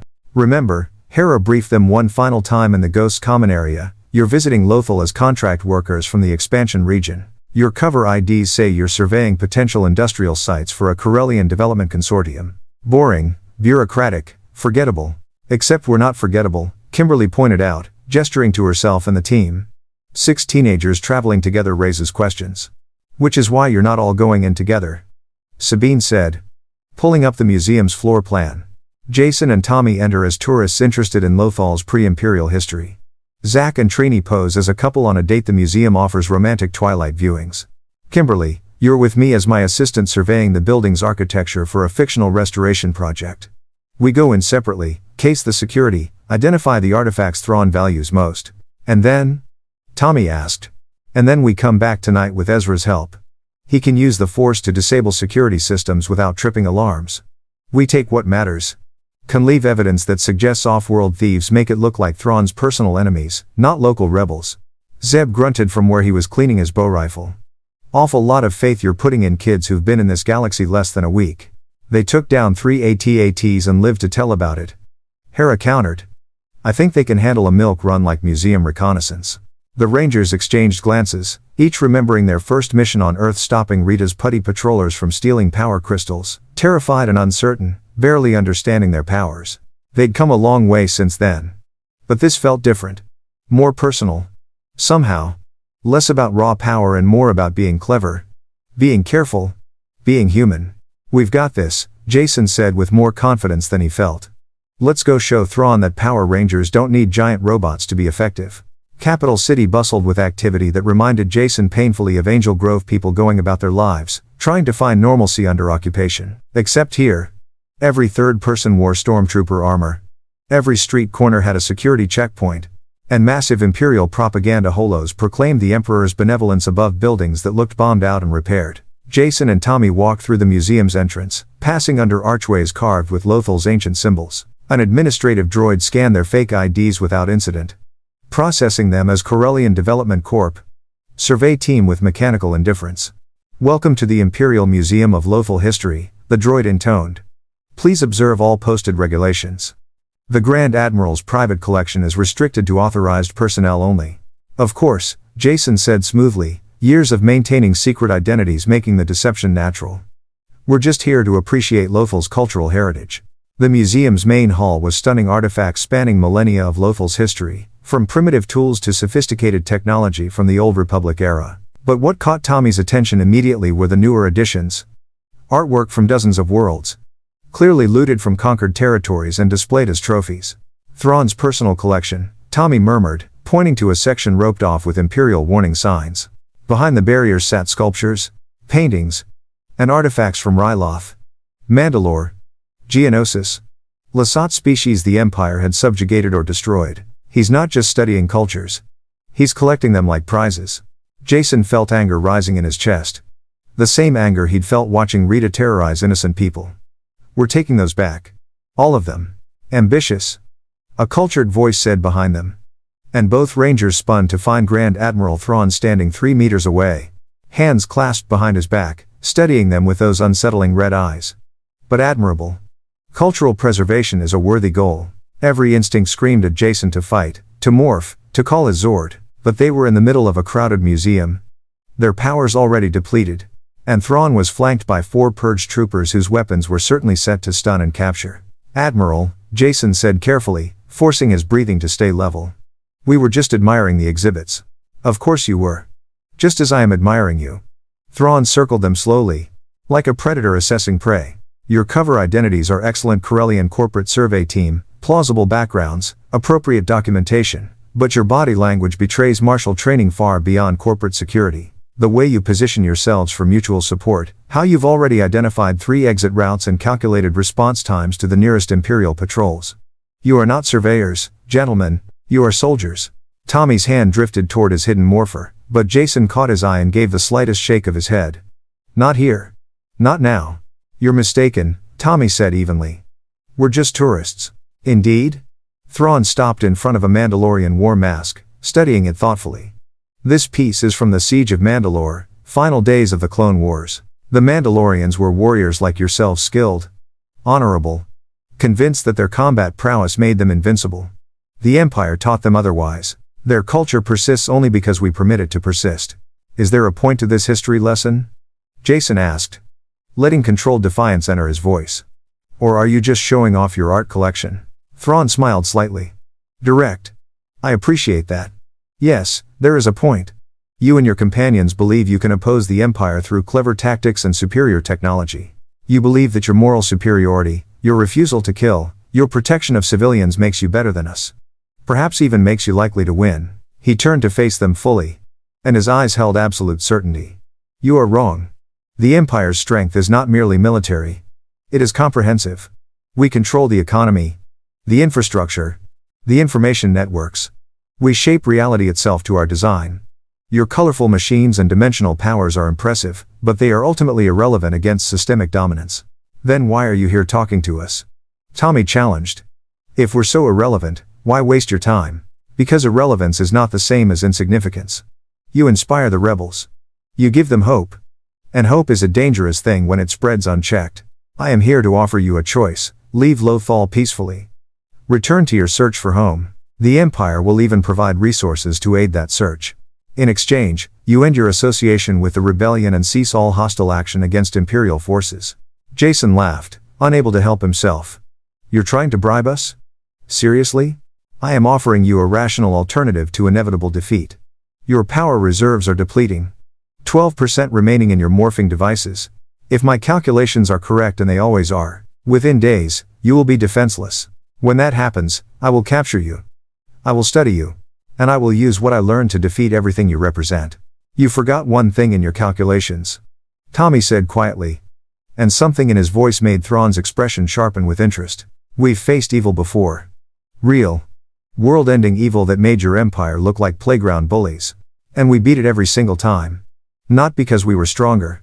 Because we never gave up. Because we fought for each other. For people who couldn't fight for themselves. Your empire rules through fear and power. We fight through hope and friendship.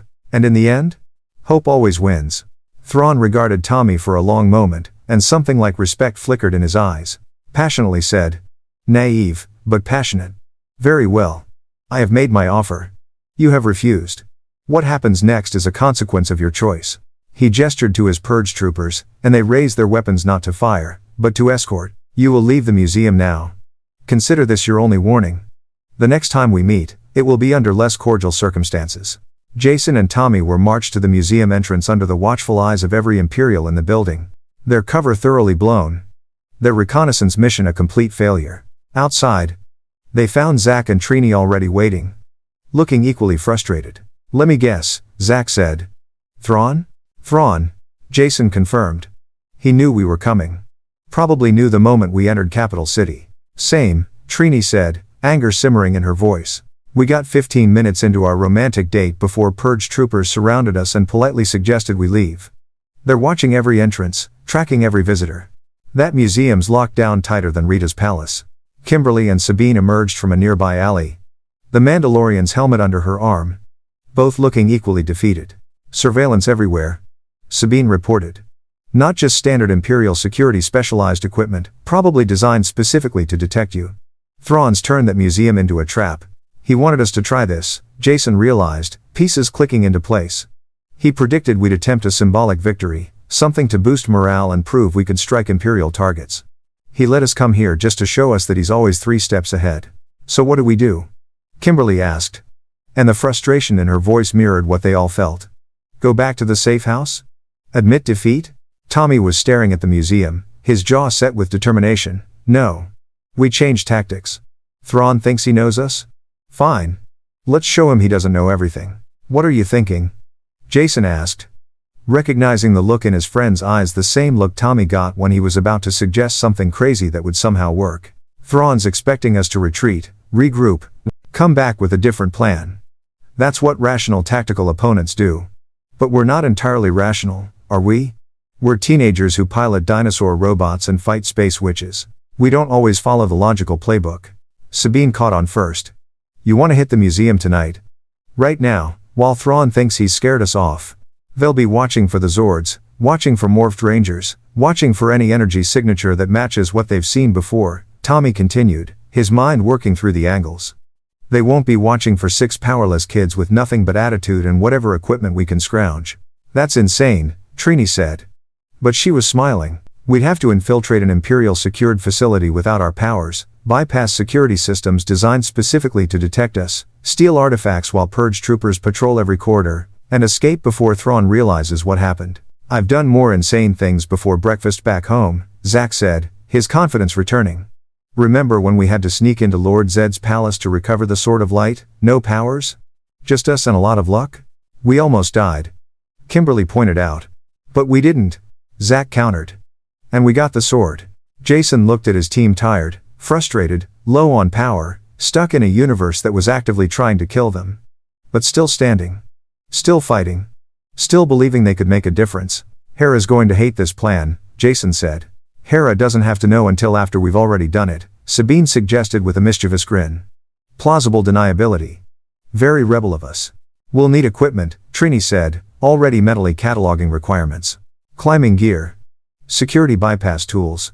Something to disable cameras without tripping alarms. I can get all of that. Sabine confirmed. Mandalorian cache 3 blocks from here. The Empire doesn't know about it yet. And if we get caught? Kimberly asked the question they were all thinking. Then we morph, Tommy said simply. Burn whatever power we have left, fight our way out, deal with the consequences later. But if we don't get caught? We prove that Power Rangers are more than just giant robots in colorful suits. We prove that heroism doesn't need superpowers. Sometimes it just needs courage and friends watching your back. Jason felt the weight of leadership pressing down on him, the responsibility for his team's safety, The knowledge that one wrong call could get them all captured or killed. But he also felt something else, trust. These 5 people had followed him through impossible situations before. They'd never let him down. He wouldn't let them down now. Tonight, Jason decided. We go in silent, we move fast, we get out clean. We show Thrawn that analyzing our past doesn't give him control over our future. We show him that Power Rangers are full of surprises. And maybe, Zack added with a grin, we have a little fun doing it. Because what's the point of being stuck in another universe if you can't at least enjoy the crazy adventures? As the Rangers dispersed to prepare for their unauthorized, absolutely reckless museum heist, Grand Admiral Thrawn stood in his office aboard the Chimera reviewing surveillance footage from their encounters. He studied their body language, their interactions, the clear bonds of friendship and trust that connected them. Fascinating, he murmured. They are not deterred by logical threat assessment. Their emotional connections override tactical caution. This makes them unpredictable. Dangerous. And ultimately, he smiled slightly. Exploitable. He opened a secure channel to Governor Price. The Rangers will attempt infiltration tonight. They believe themselves clever. Let them enter the museum. Let them believe they are succeeding. And when they have committed fully to their plan, when retreat is no longer viable, activate Project Harvester. Understood, Admiral. What about casualties? Minimal. I want them alive. Broken? Certainly. Depleted of their power and hope.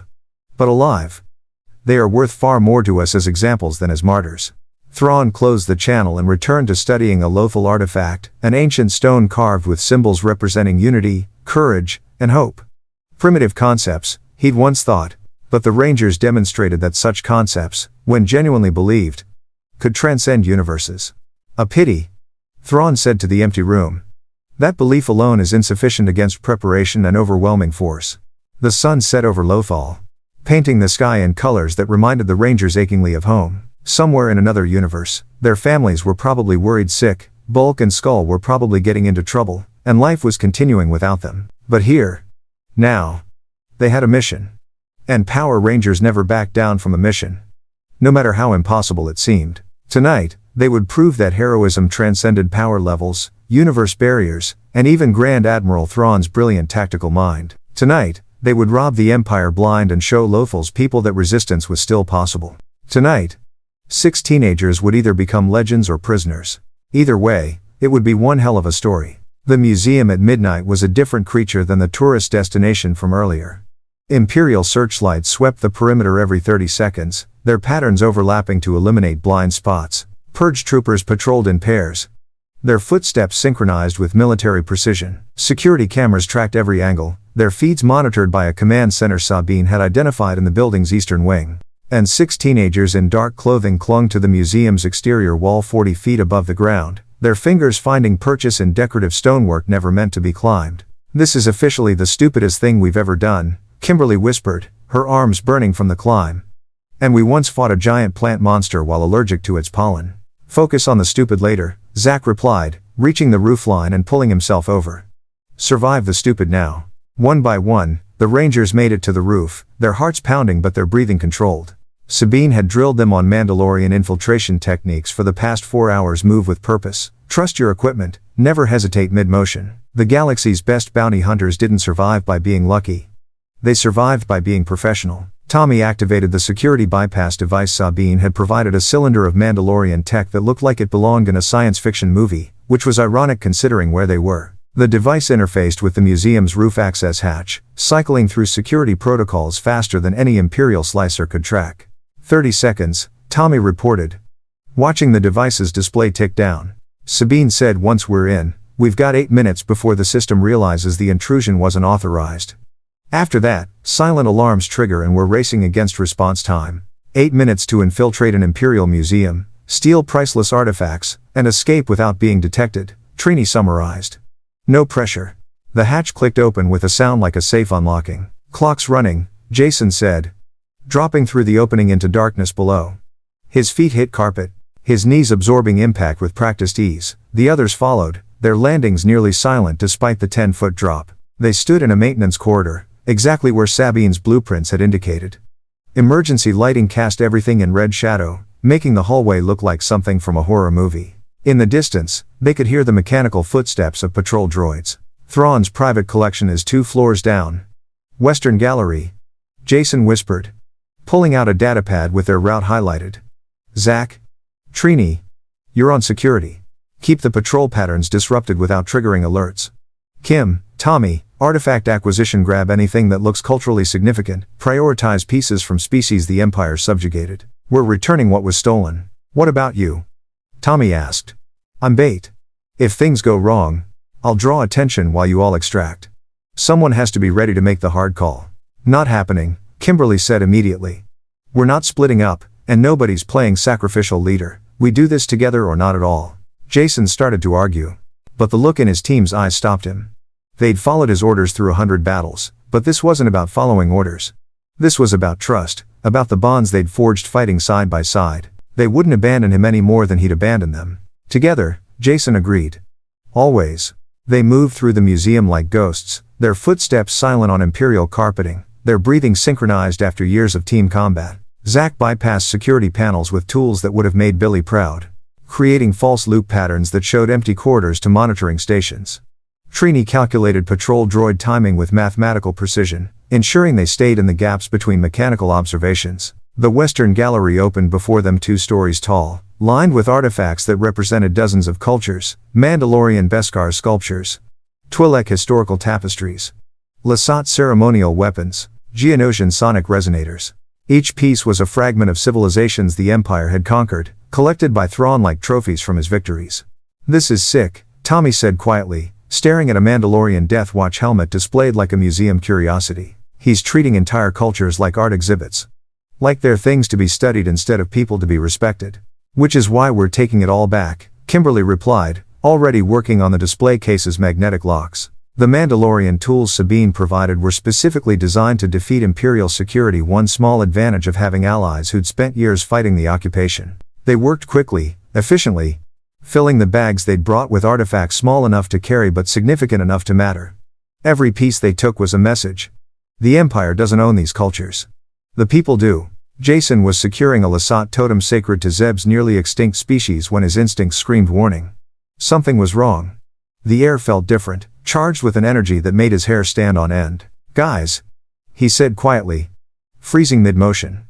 We're not alone. The gallery lights blazed to full illumination, and the Rangers found themselves surrounded by 50 purge troopers who'd been waiting in the shadows, their weapons trained with professional precision. At the gallery's entrance stood Grand Admiral Thrawn, his expression satisfied but not surprised. 6 minutes and 43 seconds. Thrawn said, consulting a chronometer, slower than I projected, but still impressive for adolescents with no formal infiltration training. Sabine Wren taught you well. It's a trap, Zach whispered, and Jason would have laughed at the obvious Star Wars reference if their situation wasn't so dire. Of course it's a trap, Thrawn replied, moving into the gallery with the confidence of someone in complete control. I have been expecting you since the moment you left this museum earlier today. Did you truly believe your transparent misdirection would fool me? That I wouldn't anticipate you attempting the opposite of rational tactics?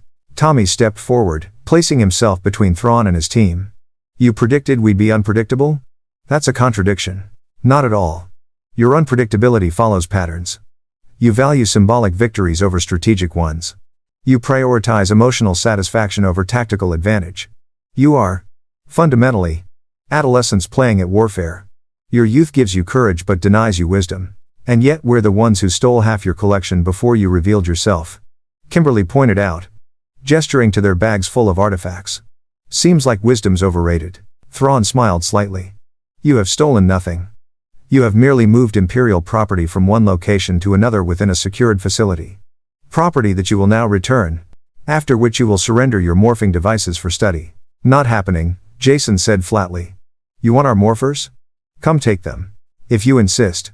Thrawn gestured, and the purge troopers advanced in synchronized formation, their movements indicating advanced combat training. These weren't stormtroopers who relied on numbers, these were elite soldiers who'd hunted Jedi, who'd killed Force sensitives across the galaxy. The Rangers had no powers, no Zords, no backup.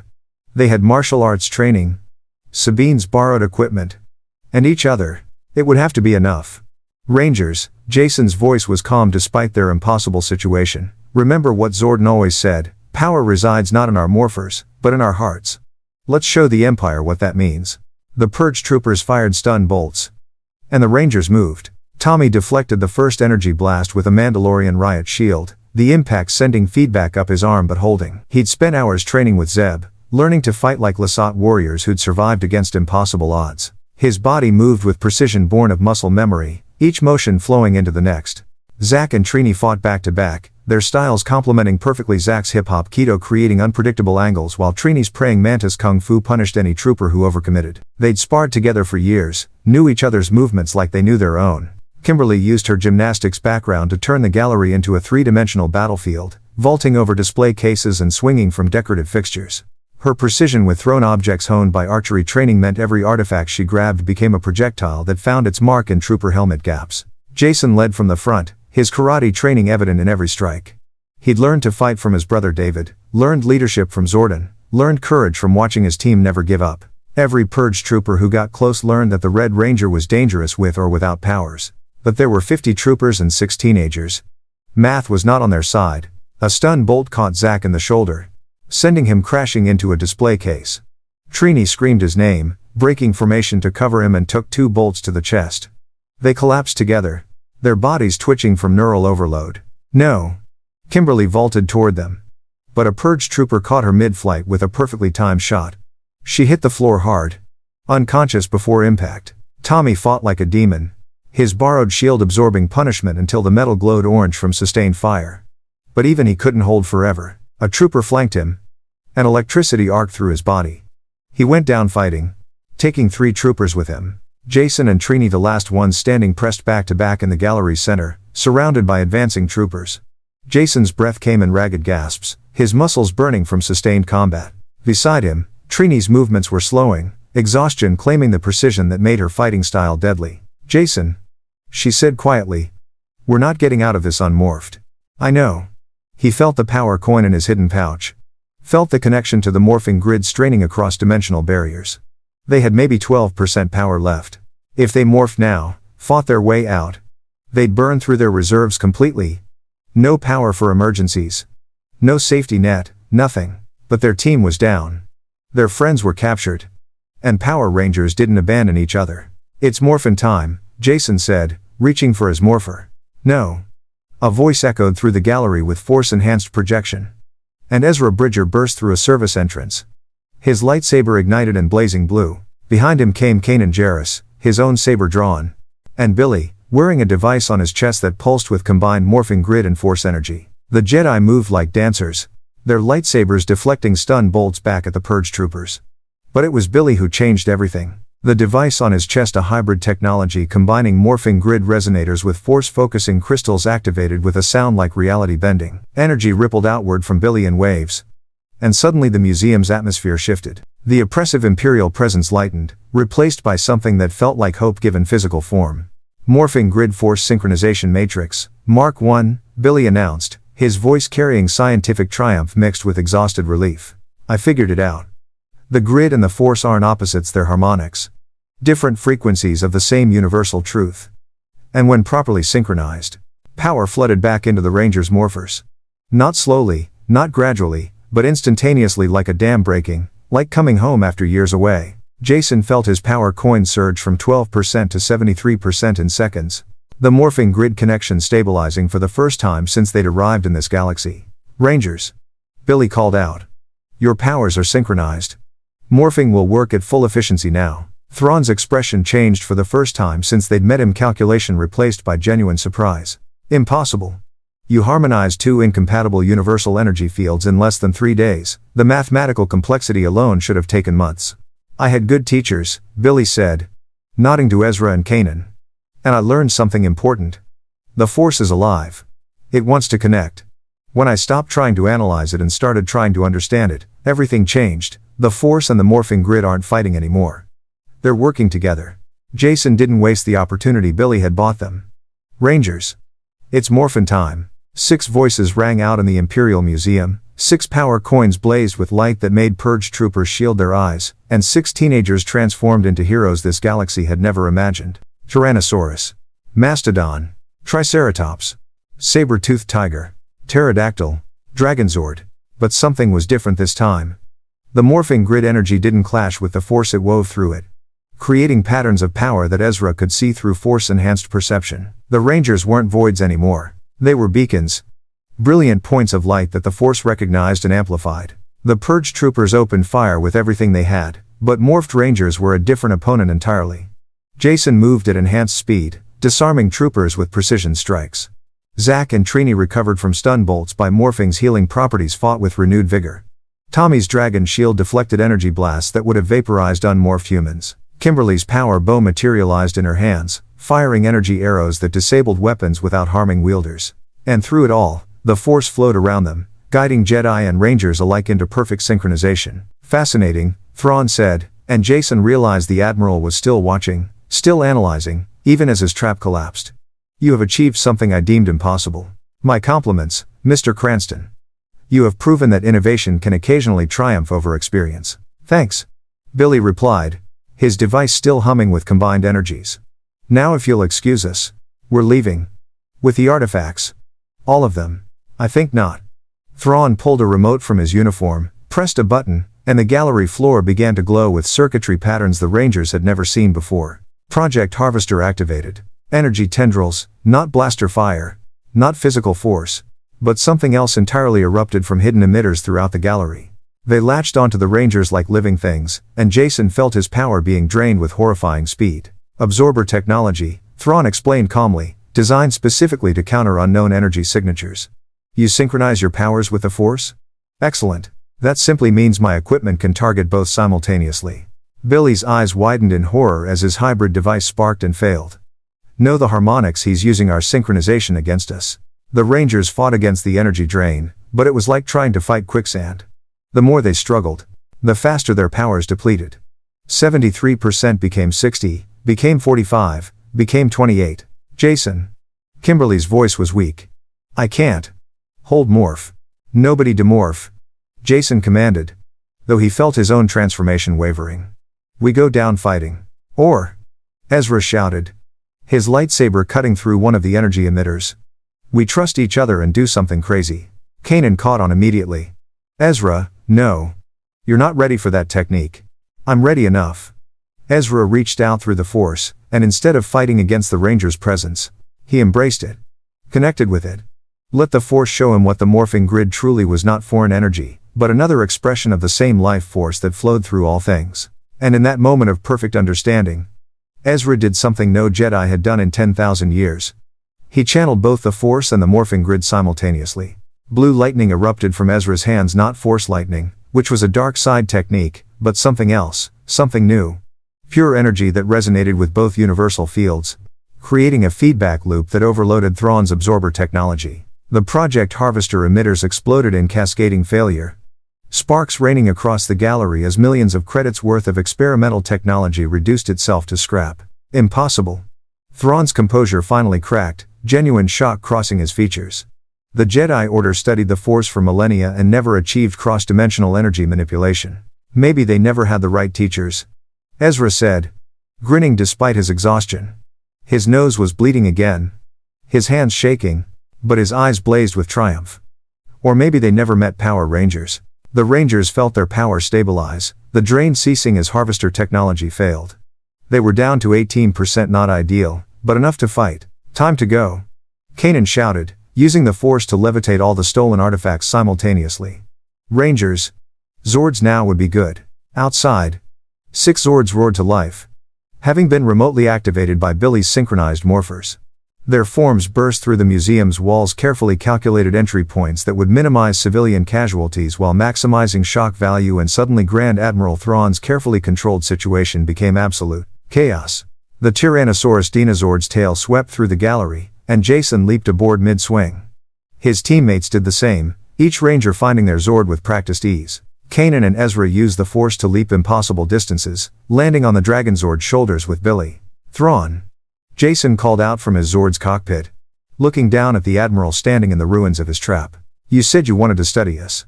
Well, here's your lesson. Power Rangers don't quit. We don't break. And we definitely don't surrender to tyrants who treat people like art exhibits. Consider this your education in heroism. The Zords withdrew through the holes they'd created, carrying Rangers, Jedi, and liberated artifacts into Lothal's night. Behind them, 50 purge troopers tried to pursue, but their equipment was designed for hunting force sensitives on foot, not chasing giant mechanical dinosaurs. Thrawn stood alone in his destroyed gallery, surrounded by the wreckage of Project Harvester, listening to proximity alarms and emergency sirens. Any other commander would have been furious, any other strategist would have considered this a defeat, but Grand Admiral Thrawn simply smiled. "Remarkable," he said softly. "They are learning faster than anticipated. Adapting beyond my projections. The Jedi boy achieved something unprecedented. The scientists solved an impossible problem, and the leader never stopped believing they could win." He activated his communicator. "Governor Price. Send word to Lord Vader. Tell him the situation on Lothal has escalated beyond standard rebellion. Tell him we are facing something genuinely unique. And tell him, I believe he will find this challenge personally intriguing." As the Zords disappeared into Lothal's wilderness carrying 6 exhausted but victorious Rangers, Thrawn returned to his meditation on art and warfare. The Rangers had won this battle through courage, innovation, and trust. But the war was far from over. And Darth Vader was coming. The safe house felt smaller with the weight of impending doom pressing against its walls. The Rangers had returned triumphant from the museum, their bags full of liberated artifacts, their powers stabilized by Billy's synchronization breakthrough. They should have been celebrating. Instead, they were preparing for the fight of their lives. "Vader's en route," Hera announced, pulling up a holographic display showing an Imperial shuttle's trajectory. 3 hours until he reaches Lothal. Once he's here, everything changes. "How bad is he really?" Jason asked, looking around at the Ghost Crew's haunted expressions. Even Zebb, who'd fought everything from Imperial walkers to Inquisitors, looked genuinely afraid. Kanan answered, his voice carrying the weight of personal experience. "I was there when Order 66 happened. When the clone army turned on the Jedi and slaughtered us across the galaxy, I saw Jedi Masters warriors who'd survived decades of combat cut down in seconds. Vader's worse than all of them combined. He's what happens when the most powerful Jedi in history falls completely to the dark side." "The dark side," Tommy repeated, and everyone heard the edge in his voice. "You keep mentioning it like it's a separate thing. But from everything you've told us, it's just the Force used with negative emotions. Anger. Hatred. Fear. It's more complicated than that," Ezra said. "The dark side corrupts. It twists you, promises power but takes everything that makes you human. Vader was Anakin Skywalker. Once a hero, a friend, someone who fought for justice. Now he's a monster in a black mask who murders anyone the Emperor points him at." Tommy was quiet for a moment, his hand unconsciously touching the dragon dagger at his belt. "I know what it's like to be controlled by evil. To have your power used against everything you believe in. When Rita had me under her spell, I hurt my friends. Fought against them. I was the Green Ranger, but I was also her champion. Breaking free was the hardest thing I've ever done. This is different," Kanan said gently. "You were under mind control. Vader chose his path. Made his choices willingly." "Did he?" Tommy challenged. "Or did someone manipulate him? Break him down until darkness seemed like the only option? I'm not saying he's innocent. I'm saying that if there's even a chance he can be reached." "There isn't," Hera cut him off, not unkindly. "Tommy, I understand wanting to believe people can be redeemed. But Vader's killed thousands. Tortured prisoners. Destroyed entire worlds. If there was any good left in him, 19 years of atrocities would have brought it out. He's beyond saving."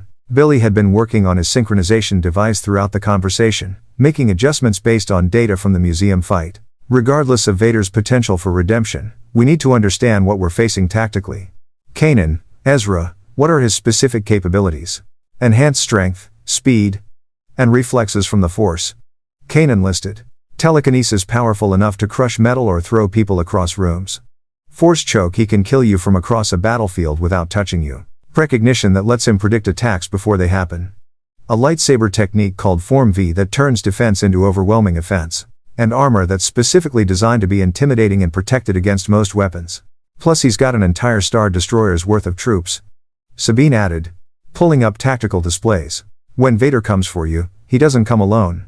He brings legions of stormtroopers, AT-ATs, TIE fighters, and whatever else he thinks necessary to ensure total victory." Zach whistled low. "So basically an evil space wizard with an army and trauma-induced murder tendencies." "Got it. How do we beat him?" "You don't," Zebb said bluntly. "You survive him. Maybe. If you're very lucky and very smart. We've fought impossible odds before," Kimberly said, though uncertainty crept into her voice. "Stronger monsters. Bigger armies. We always found a way. Because you had unlimited power reserves and home field advantage. Hera replied. Here, you're running on borrowed time. Billy's synchronization gave you better efficiency, but you're still not at full capacity. And Vader won't give you time to combine into your Megazord formation. He'll identify that as your maximum threat configuration and prevent it through overwhelming force. Jason studied the tactical displays. His mind working through scenarios. Every simulation ended badly, the Rangers outmatched. Outmaneuvered. Captured or killed. Thrawn had been difficult enough. Vader sounded like Thrawn's tactical genius combined with Rita's magical power and Lord Zedd's ruthlessness. We can't fight him, Jason said finally, and the admission hurt. Not head on. Not with our current resources. We need to change the parameters. What are you thinking? Tommy asked. Thrawn taught us something important at the museum. He predicted we'd be unpredictable, turned it against us, but he also showed us that prediction requires data. Patterns. Understanding. Vader's never fought Power Rangers before. He doesn't know our capabilities. Our tactics. Our technology. That ignorance is our only advantage. Hit and run, Trini caught on. We don't let him analyze us. We strike fast, disengage before he can adapt. Keep him off balance. Exactly. We treat this like fighting King Sphinx or the Dragon Zord when Tommy was evil powerful opponents we couldn't match directly, so we fought smart instead. Billy looked up from his device. I can help with that. The Force Morphing Grid synchronization doesn't just stabilize our powers. It creates interference patterns in the Force itself. When we morph, we generate what Ezra described as static areas where Force precognition doesn't work properly. If Vader relies on sensing our intentions through the Force, he'll be fighting blind. Kanan finished, understanding dawning. He'll have to rely on pure combat skill without Force-enhanced prediction. That levels the playing field significantly. It's still Darth Vader, Sabine pointed out. Even without Force precognition, he's one of the deadliest fighters in the galaxy. Then we make sure he's fighting on our terms, not his, Jason said. Hera, what's the terrain like around Lothal? Anywhere we could stage a battle that limits his numerical advantage? Hera manipulated the hologram, highlighting a canyon system 30 kilometers east. The West Hills Canyons. Narrow passages, multiple elevation changes, limited sight lines. TIE fighters would be useless there, AT-ATs couldn't navigate the terrain. If you could draw him there, we turn it into a trap, Tommy said, his tactical mind engaging. Use the Zords to block exits, create choke points. Force his troops to engage us on foot where our martial arts training and mobility give us advantages. And when Vader himself shows up? Zebb asked. Tommy met Jason's eyes, and understanding passed between them, the kind of wordless communication that came from years of fighting together. Then the Green and Red Rangers fight him directly while the others handle his troops. We show him what happens when Power Rangers stop holding back. That's suicide. Kanan said flatly. You're talking about going toe-to-toe with a Sith Lord using nothing but colored armor and martial arts weapons. We're talking about doing what we do best, Jason corrected. Fighting for people who can't fight for themselves. Protecting the innocent. Standing up to evil, no matter how scary it looks. That's what Power Rangers are, Kanan. We don't run from monsters, we punch them in the face until they stop being problems. Ezra laughed despite the tension. I really want to see you try to punch Vader in the face. That would be amazing. Ezra, Kanan warned. I'm serious. The Rangers are crazy enough to try it. And honestly, after watching them fight Thrawn, watching Billy do the impossible with Force Grid synchronization, watching them never give up, no matter how bad things got, I think they might actually have a chance. A small chance, Billy clarified, running probability calculations on his datapad. Approximately 8.3% probability of success against Vader in direct combat. Assuming optimal conditions and successful execution of all tactical advantages. I've beaten worse odds than that on a math test. Zach said. Let's do this. Wait. Trini held up a hand, her analytical mind catching something everyone else had missed. We're assuming Vader comes here looking for a fight. But what if he doesn't? What if he does what Thrawn did, analyzes us from a distance? Studies our patterns, waits until he has overwhelming advantage. Then we force his hand, Sabine said, a dangerous smile crossing her face. We do something so provocative, so impossible to ignore, that he has to respond personally. We make him come to us. Like what? Kimberly asked. Sabine pulled up intelligence reports on Vader's current assignment. He's not just coming to Lothal to deal with you. He's here to oversee the final phase of something called the TIE Defender Project, a new generation of starfighter that could change the balance of power in the galaxy. The Empire's building them in a facility just outside Capital City. Let me guess, Tommy said. We blow up his fancy new project. He gets angry enough to engage us personally. It's provocative. Hera admitted. It's also incredibly dangerous. That facility is one of the most heavily guarded installations on the planet. Assaulting it would commit us to a pitched battle we might not survive. But if we don't commit, Jason said, Vader picks us off at his leisure. At least this way. We control when and where the fight happens. The Ghost crew exchanged glances, having a silent conversation through looks and body language that spoke to years of fighting together. Finally, Hera nodded. All right. We hit the TIE Defender facility at dawn before Vader arrives, while the garrison is still preparing for his inspection. Maximum chaos. Minimal warning. We destroy what we can. Grab any intelligence we find. And retreat to the West Hills canyons. When Vader gets here and sees what we've done, he'll come after us with everything he's got. And we'll be ready, Jason finished. Rangers, prep your Zords, this is going to be our biggest fight yet. As the team dispersed to prepare, Tommy caught Kanan's arm. You said Vader was Anakin Skywalker once. That he was a hero before he fell. Do you really believe there's nothing left of that person? Kanan was quiet for a long moment. Remembering lessons from his own master. Remembering the way the Force worked in mysterious ways. I believe the Force is about balance. Light and dark, good and evil, hope and despair. I believe that nothing is ever truly gone as long as someone remembers it. But I also believe that some choices have consequences you can't undo. Vader made his choice. Whether any part of Anakin survived. He shook his head. That's not something I can answer. And it's not something you should bet your life on. I'm not betting my life on it, Tommy said quietly. I'm betting that if we can show him something different, show him that people can change, can choose good even after being controlled by evil, maybe it plants a seed. Maybe it doesn't save him, but maybe it saves someone else down the line who's facing the same choice. Kanan studied the young Green Ranger with new appreciation. You're wiser than you look, kid. I've had good teachers. And bad experiences. Turns out both are useful. Across the safe house, Billy was making final adjustments to his Force Grid synchronization device, ensuring each Ranger's morpher was properly calibrated. Ezra watched, fascinated by the way technology and mysticism blended in Billy's work. Can I ask you something? Ezra said. When you merged the Force with your Morphing Grid, how did you know it would work? How did you know it wouldn't just explode or tear a hole in reality or something? Billy smiled. I didn't. Not completely. But I had faith. Faith in the Force showing me the path. Faith in my team backing me up if things went wrong. Faith that sometimes the impossible is just the possible, waiting for someone brave enough to try. That's very unscientific of you. Science is just faith with evidence. I had theories. I had data. I had calculations. But in the end, I had to trust that the universe wanted to help us. Not destroy us. Your Force teaches that it binds all living things together. My Morphing Grid connects all morphological beings across dimensions. They're both expressions of the same fundamental truth. We're not alone, we're all connected. And that connection is the source of real power. Ezra was quiet, absorbing that. Master Yoda would have liked you. I would have liked to meet him. Maybe if we survive tomorrow, you can tell me more about him. When we survive tomorrow, Ezra corrected. Power Rangers don't lose, remember? You guys told us that. We don't lose, Billy agreed. But we bleed. We hurt. We face impossible odds. What defines us isn't that we're invincible, it's that we never stop trying. As night deepened over Lothal, the Rangers performed their pre-battle rituals. Jason meditated on leadership, on responsibility, on the weight of keeping his team alive. Zack practiced his dance fighting forms, turning combat into art.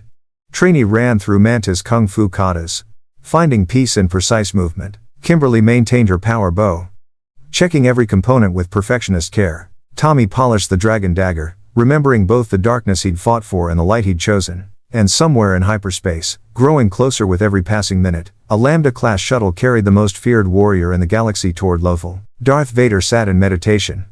His respirator the only sound in the silence.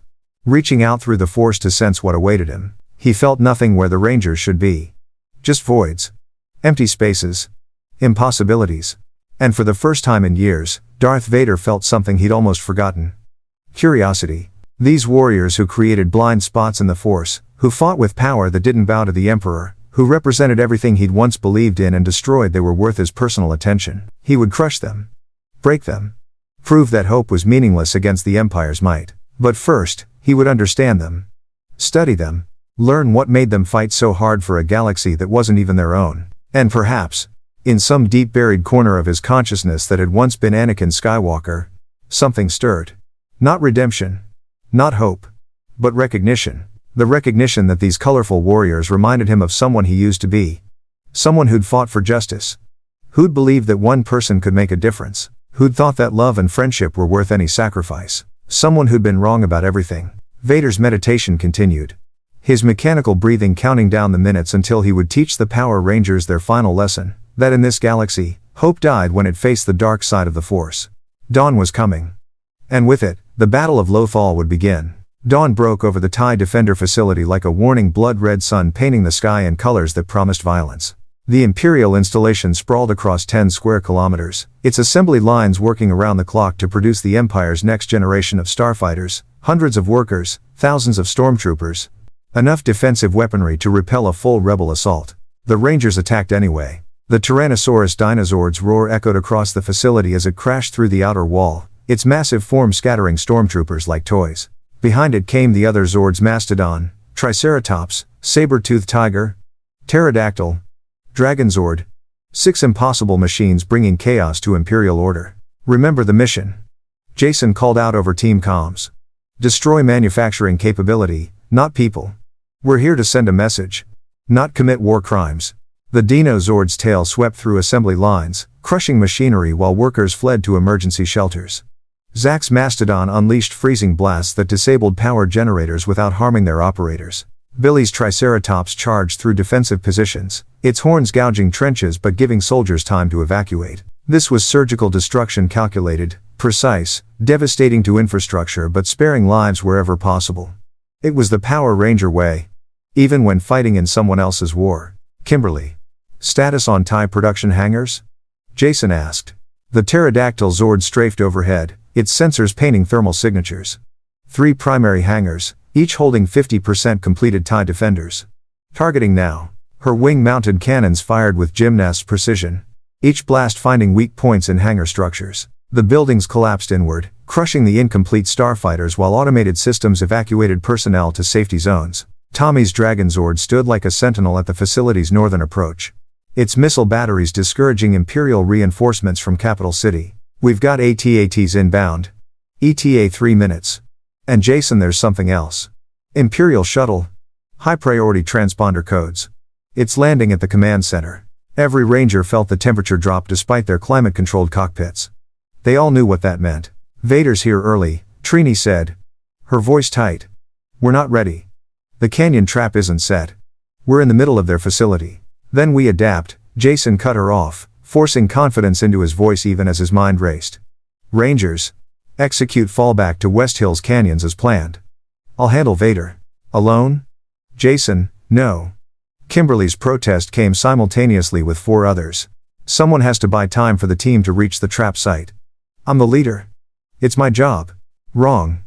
Tommy's Dragonzord was already moving toward the command center. You're the leader, which means you coordinate the big picture. I'm the one who knows what it's like to face someone who fell to darkness. I'm going. Tommy. That's an order, Jason. From someone who's been where Vader is. Trust me. Jason wanted to argue, wanted to override him. Wanted to protect his friend from what everyone said was certain death. But Tommy's voice carried absolute certainty, the kind that came from experience Jason didn't have. 2 minutes, Jason said finally. Then we're coming back for you with everything we've got. 2 minutes, Tommy agreed. Make them count. The Dragonzord separated from the group, approaching the command center where a Lambda-class shuttle had landed. The boarding ramp lowered. And from it emerged a figure that made Imperial soldiers stand straighter. Made the air itself feel heavier. Darth Vader. 7 feet of black armor. Cape billowing despite no wind.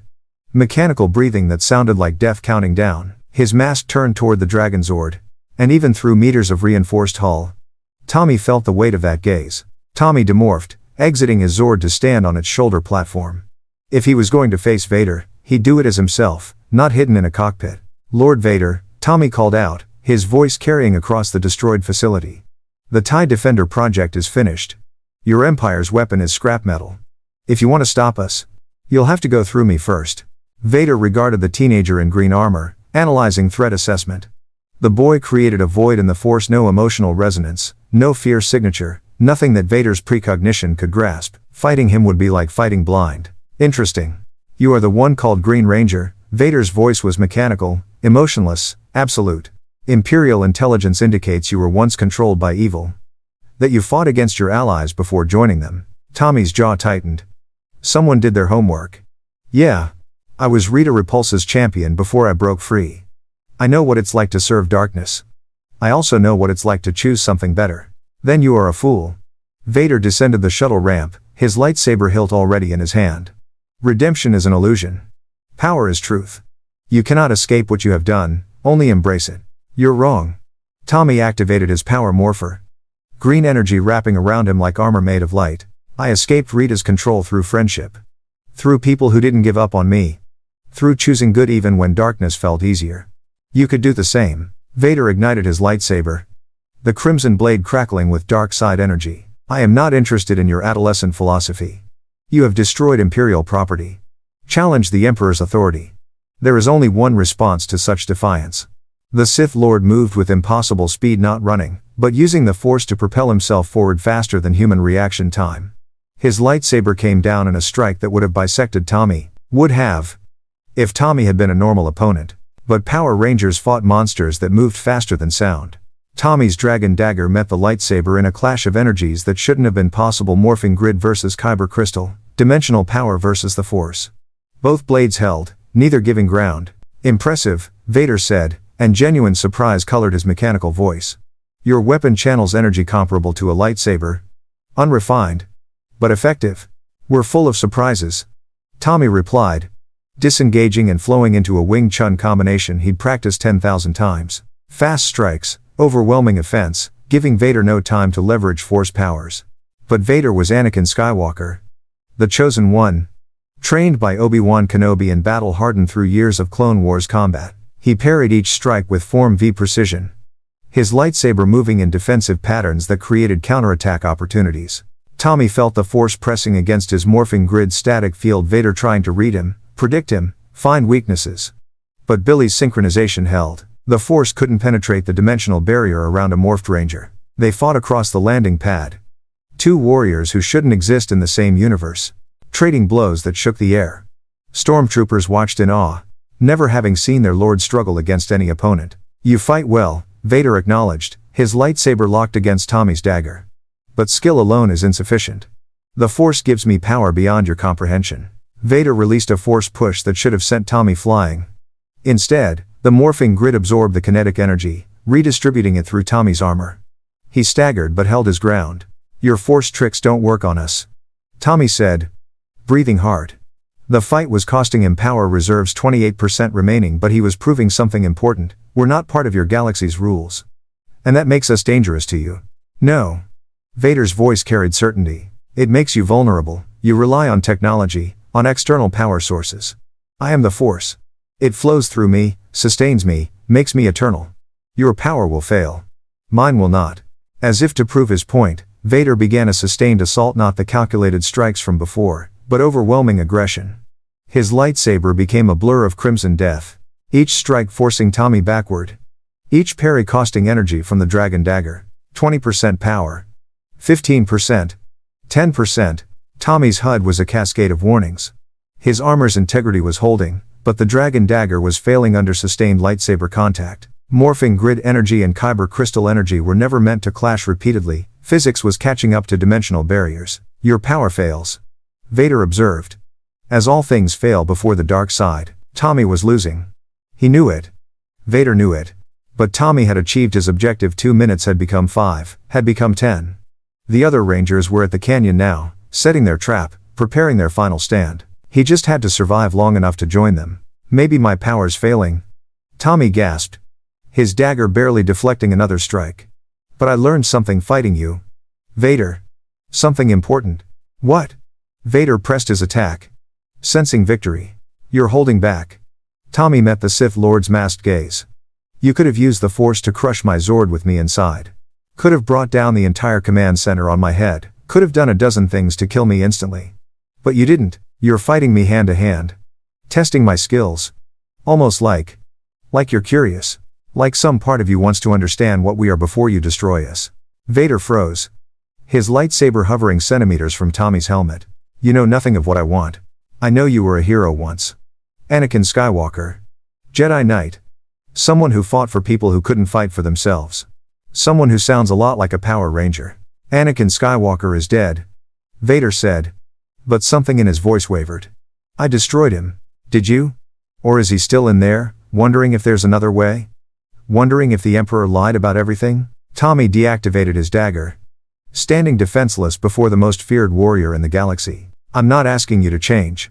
I'm asking you to remember what it felt like to be good. Just for a second.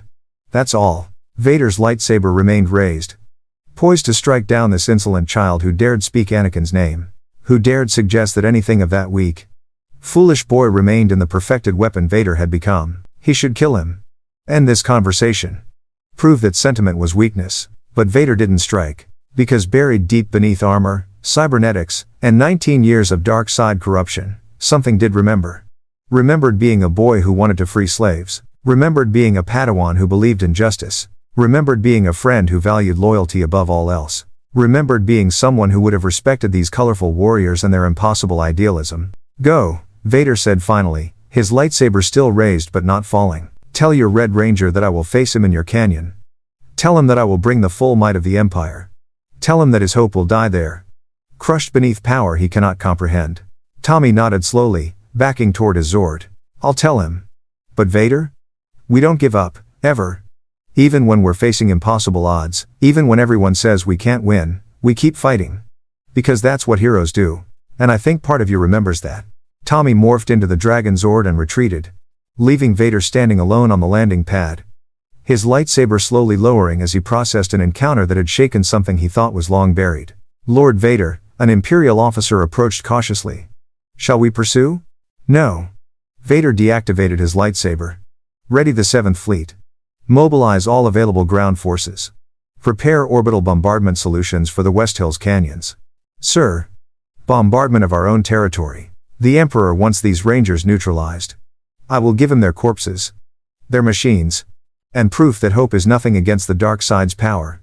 Assemble the army. We march within the hour. As Vader returned to his shuttle, he found his hand touching his chest plate, the location where Anakin Skywalker's heart had once beat without mechanical assistance.